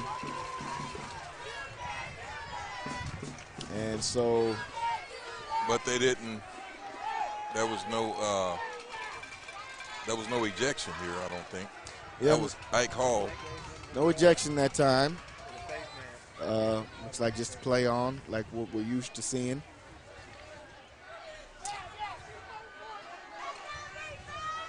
It'll be first down and 10, so I guess they will give him the first down. It's going to end up being 3rd and short. They'll give him the first down, even though they both got penalties. First down and 10. Brownwood moving the ball. Cadets looking for a stop. First down and 10, ball on the 37-yard line. This one's going to be a handoff. Good hit right there initially at the start of the play by who else? Jalen Petty, who's been making plays on this defense, not just all game long, but all year long. Makes another play right there.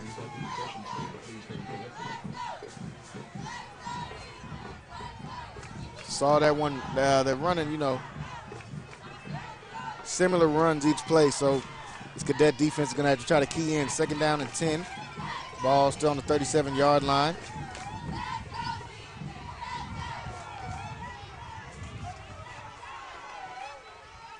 They've got trips right.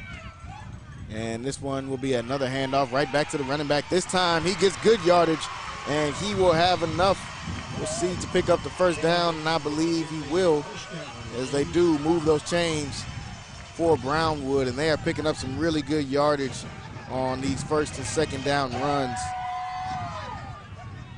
Yeah, they're getting those right up the middle.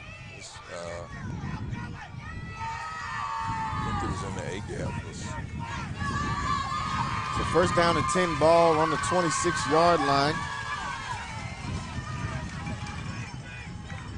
Brownwood with the Cadets on their heels. This one going to be a keeper this time for the running back, and the running back will be brought down after a good gain of about 4 or 5.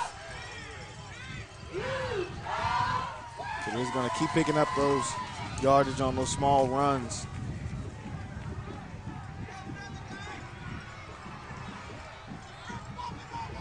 Second down and 6, and with this Brownwood also taking time off the clock for if they were to score and give it back to the Cadets. This one going to be another keeper from the QB. This time gets to the outside. He's got a blocker moving down the field, and he will be brought down out of bounds that time, but not before he picks up enough for the first down and some. So Hall still killing them on the QB read option. Picks up another first down right there. First down and 10. Ball will be on the 10-yard line. So first and goal to go now for Brownwood, who needs a touchdown in this one. Cadets on their heels on this drive. Brownwood before momentum going, ball on the 10-yard line. This one is a keeper for Hall. And Hall cuts this one back inside, and Hall is going to be brought down, but he picks up some good yardage. About a 7-yard run that time on first down.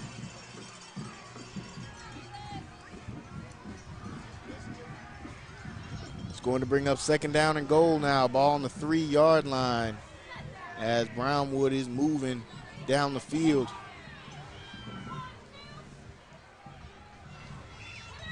They're going to stay in this pistol formation they've been in. And this one will be a handoff and blown up in the backfield that time by a couple of different defenders. And that time it was Jalen Petty able to get in on the action, as well as Isaac Roddery able to get in on the action. Both of those two guys have been so active on this defense tonight. Come up with the big play right there on second down and makes this 3rd and 6 now.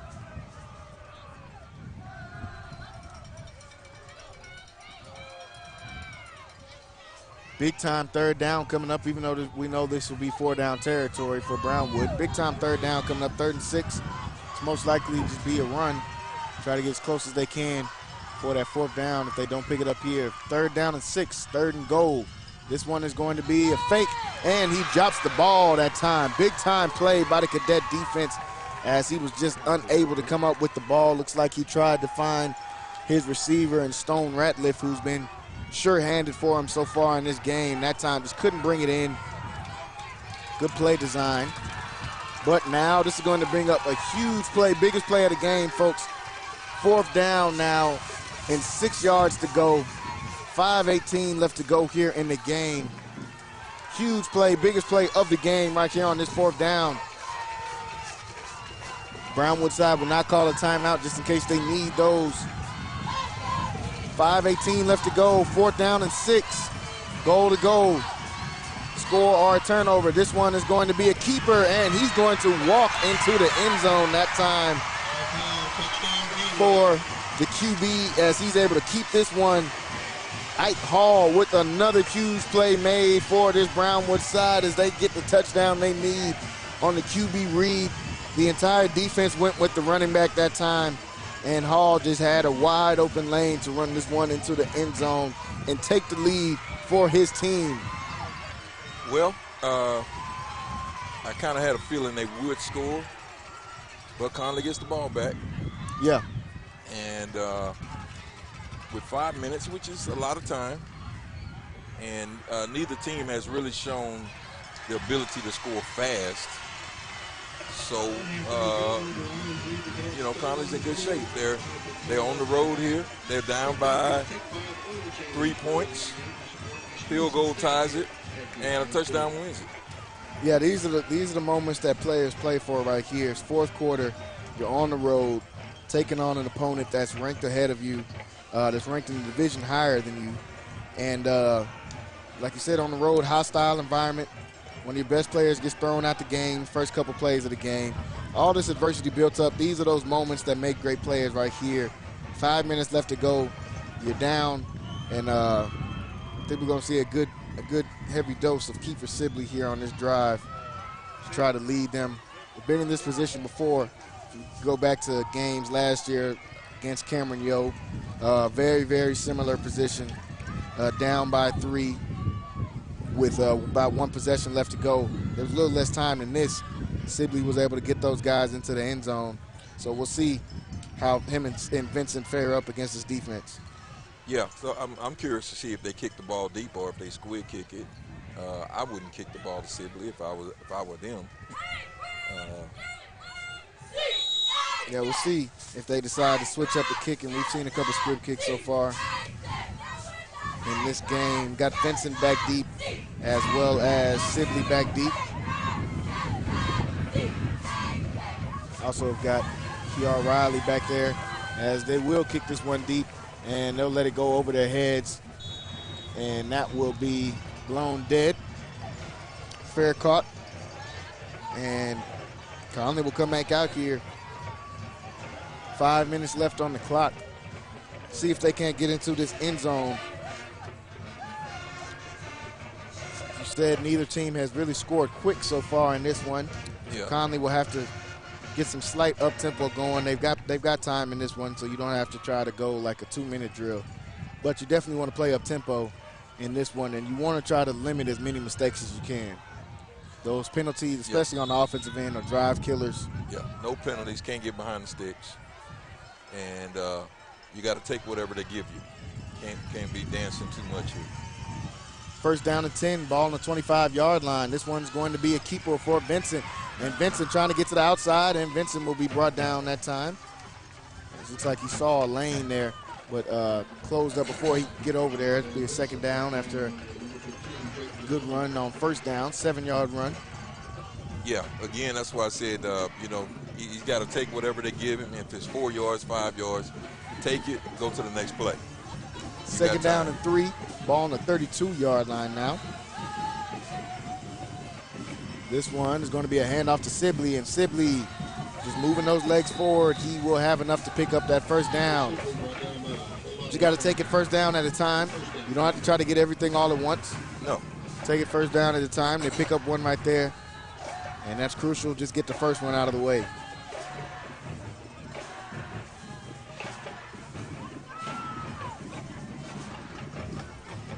First down and 10 now, ball on the 38-yard line.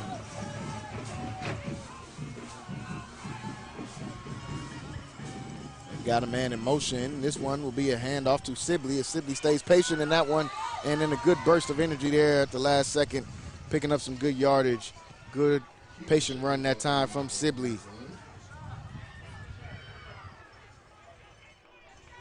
See the Conley sideline just motion and keep it going. Keep it going. They're letting the guys know, just keep this going. Let's get the drive all the way down the field. See if they can walk this off with the score. Second down and 5. This one's a keeper for Vincent. Vincent, patient run. He'll be hit as he gets up closer to the first down marker, and he'll be brought down. So it's going to be a third down now. First third down of this drive. Big third downs. It's going to be third and short. And, of course, the team is in 4-down territory. Definitely. About 3.5 minutes left to go in this game.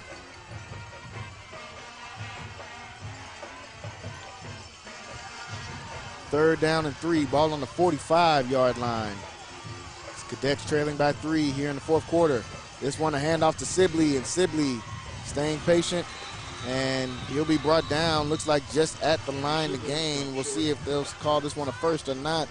Looks like it's about a yard or two short. And looks like this one is going to be short, so a crucial fourth down coming up here as this clock is still moving as well. Don't have time to stop and really think about it. They'll just have to try to go.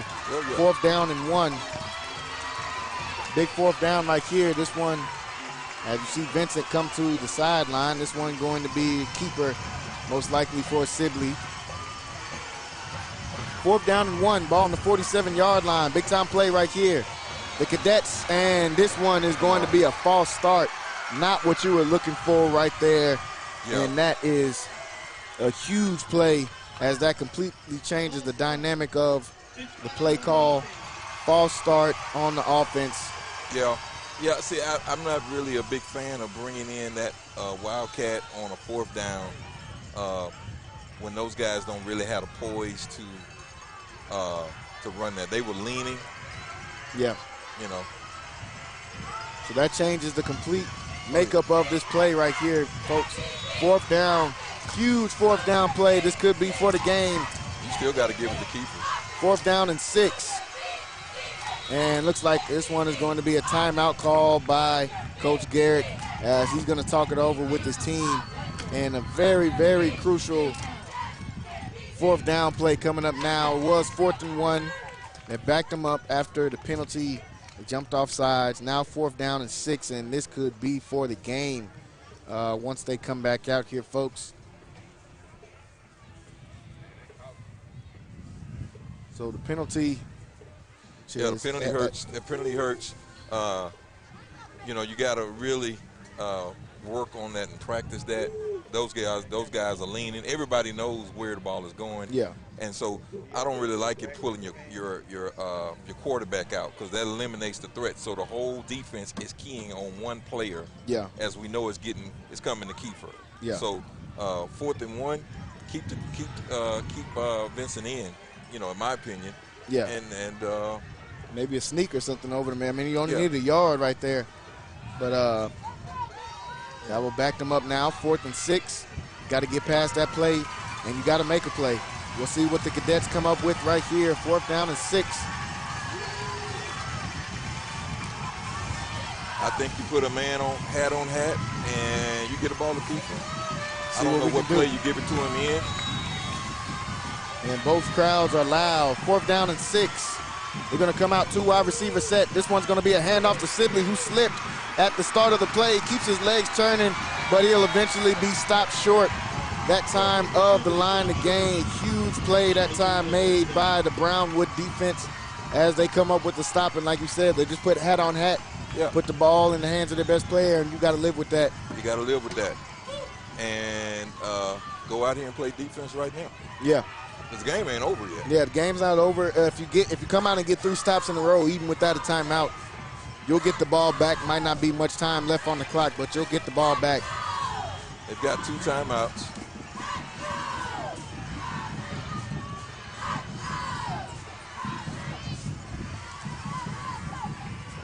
So 1st down and 10 now. After they're able to come up with that huge stop on 4th down, gives them the ball back. Cadets only have a timeout left. 2:20 left to go. You got to stop them before anything else. You got to come up with the stops first. 1st down and 10. 2 minutes left to go. This one is going to be a handoff, I'm sure, and they'll stop him immediately. And on 1st down, they get the stop they need. 2nd down now, they'll be behind the sticks. And if you're Brownwood, you just want to come out, hand this off 3 times, punt the ball away, and try to see if your defense can get a stop if you don't pick up a 1st down. Yeah. If I'm Brownwood, I'm trying to play for a first. Yeah, I wouldn't be content to just sit back. They're definitely going to play for the first. 2nd down and 12 now, ball on the 47-yard line as the clock is moving. And with each play, they'll take off as much time as they possibly can. And they'll probably call a timeout right here, which they do. They'll use one of their timeouts as they let as much time roll down as they can. They'll get it to 1:31 when they call the timeout. Run off a good chunk of time right there. 2nd down and 12 when they come back in this one. So Cadets unable to pick up that 1st down they needed on the last drive, and now looking to try to come up with the stop here with just 1:31 left to go in the game. It's been a back and forth game all game between these 2 teams, folks. What's been a really good game here on this Friday Night Lights. I want to thank everybody that has been watching with us so far in this one. It's come all the way down to the end, which we kind of saw it would come down to, all the way down to the final possessions. We've got 1.5 minutes left to go. Yeah, you know, this game definitely Conally had chances to win this game. You know, of course, it's not over with yet, but it's looking pretty good in Brownwood's favor. Conally had their opportunities, and so this one on 2nd down and 12 will be a keeper to the quarterback, unable to bring him down. Now they will stop him and bring him down as he gets back to the line of scrimmage. And now the timeout call by Coach Garrett after that 2nd down play gets them about a yard. Get about 7 seconds off the clock there, and on this 3rd down play, probably be another run just because you don't want to take the chance of an incomplete pass and the chance of the clock stopping again if you're Brownwood. So they might just try to run this one and see if they can't pick up the first down that way. If not, run down the clock as the Cadets just used their final timeout in this one. No timeouts left, 3rd down and 9. Ball on the 44-yard line, so Cadets going to be looking to come up with one more stop here, see if they can't get this ball back with about 40 seconds left.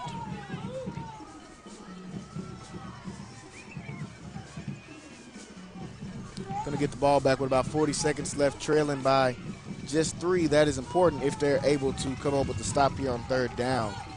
Big 3rd down play. Minute 24 left to go. 3rd and 9, ball on the 44. You got to stop them here first. They'll come out 3 wide receiver set. They'll stay in that pistol they've been in. And this one will be a keeper to the QB. And that time Petty was ready that time and was able to catch his read on the QB. And he'll stop them. So 4th down, you get the 3 stops you want. You use the timeout where you wanted to use it. You'll get the ball back in this one with about 30 seconds left. Once they do get the ball back, it'll be about 30 seconds left on the clock. And with no timeouts, you have to just try to get a couple big plays. See if you can get in field goal range. And see if you can put your kicker in a position to try to get this one in OT. Yep, you got to. They'll have to throw the ball now. I don't know. Yeah. I don't know where they'll throw it. Kobe was their best receiver. Yeah. And so he's not in. But I'm thinking of.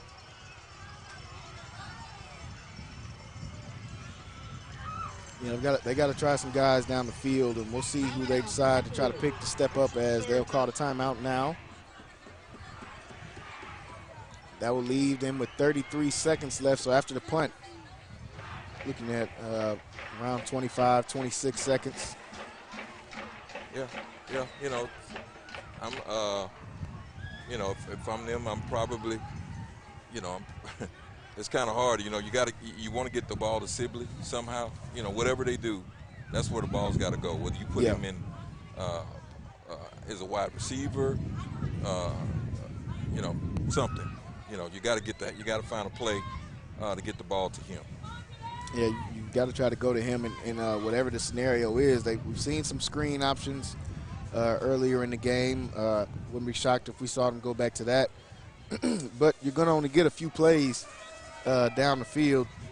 You get the clock stopping for a couple seconds as they move the chains, but that's about it. Yeah. 33 seconds left. They'll punt this one away. So they're going to try to pin him inside their own 10-yard line. They're going to make it difficult for him as they send the house to try to block this one.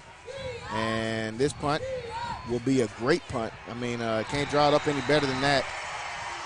It's going to be a great punt that takes off almost 10 seconds, gets them at about the 5-yard line. So, you ran that to a T. Brownwood executed to a T what they wanted to do that time. Hey, you got 2 plays probably. Yeah, honestly. You got 2 plays. If I'm them, both of my plays will go to number 1. Yeah. So I don't know. I don't know how you get him the ball. I don't know how you get him the ball. I don't know what you do. That's the offensive coordinator's job. But, hey, he's getting the ball somehow. Yeah, I might split him out wide and see, can we just get him a chance maybe down the field a little bit. So we'll see what they come up with here. Vincent is probably their second best receiving option, but he's playing QB. He's quarterback. So here they go. Ball on the 4-yard line. 25 seconds left. He's going to drop back, get this one to Sibley. Sibley tries to get it to the outside. Sibley will get out of bounds after he picks up enough for a first down on that run. Gets about 3 seconds off the clock. So it gets you backed up away from your own end zone. We knew they were going to go to that swing pass. Eventually, they use it on first down. And eventually, you'll have to stretch the field vertically. I know they're going to try to key in on some of these swing passes now. As if he can somehow, but they can get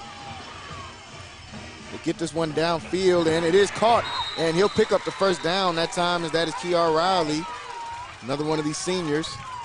Makes a play right there for him. They pick up a couple yards, still fighting against this clock, though. Only 16 seconds left.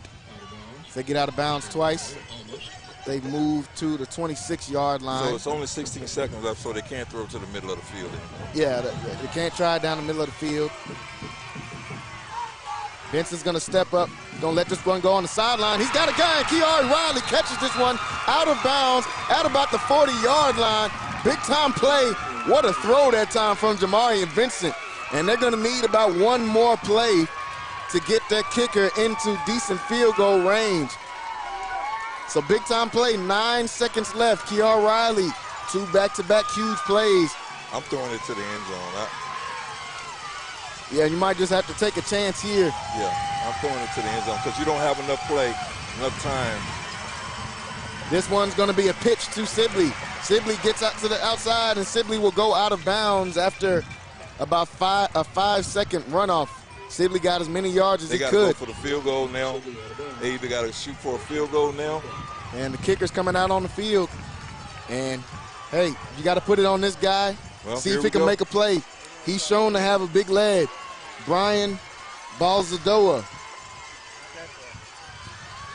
And this is going to be the longest field goal attempt probably of his career, as the ball is on the 37-yard line. It's going to be about a 54-yard kick. That's a lot to try to put on a young man. That's a lot to try to put on a young man. He'll kick this one off, and it's going to be hit down at the line of scrimmage. Yeah. And that will do it, folks. Ball game in this one.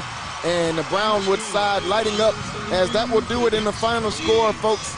Here in Brownwood, Texas, the game comes all the way down to an end. What a great effort, though, put on by the Cadets there at the end of the game. Trailing by 3. They were on the 4-yard line. Huge plays made by Vincent and Kiar Riley there. Sibley made some big plays. That's all you can ask for, folks.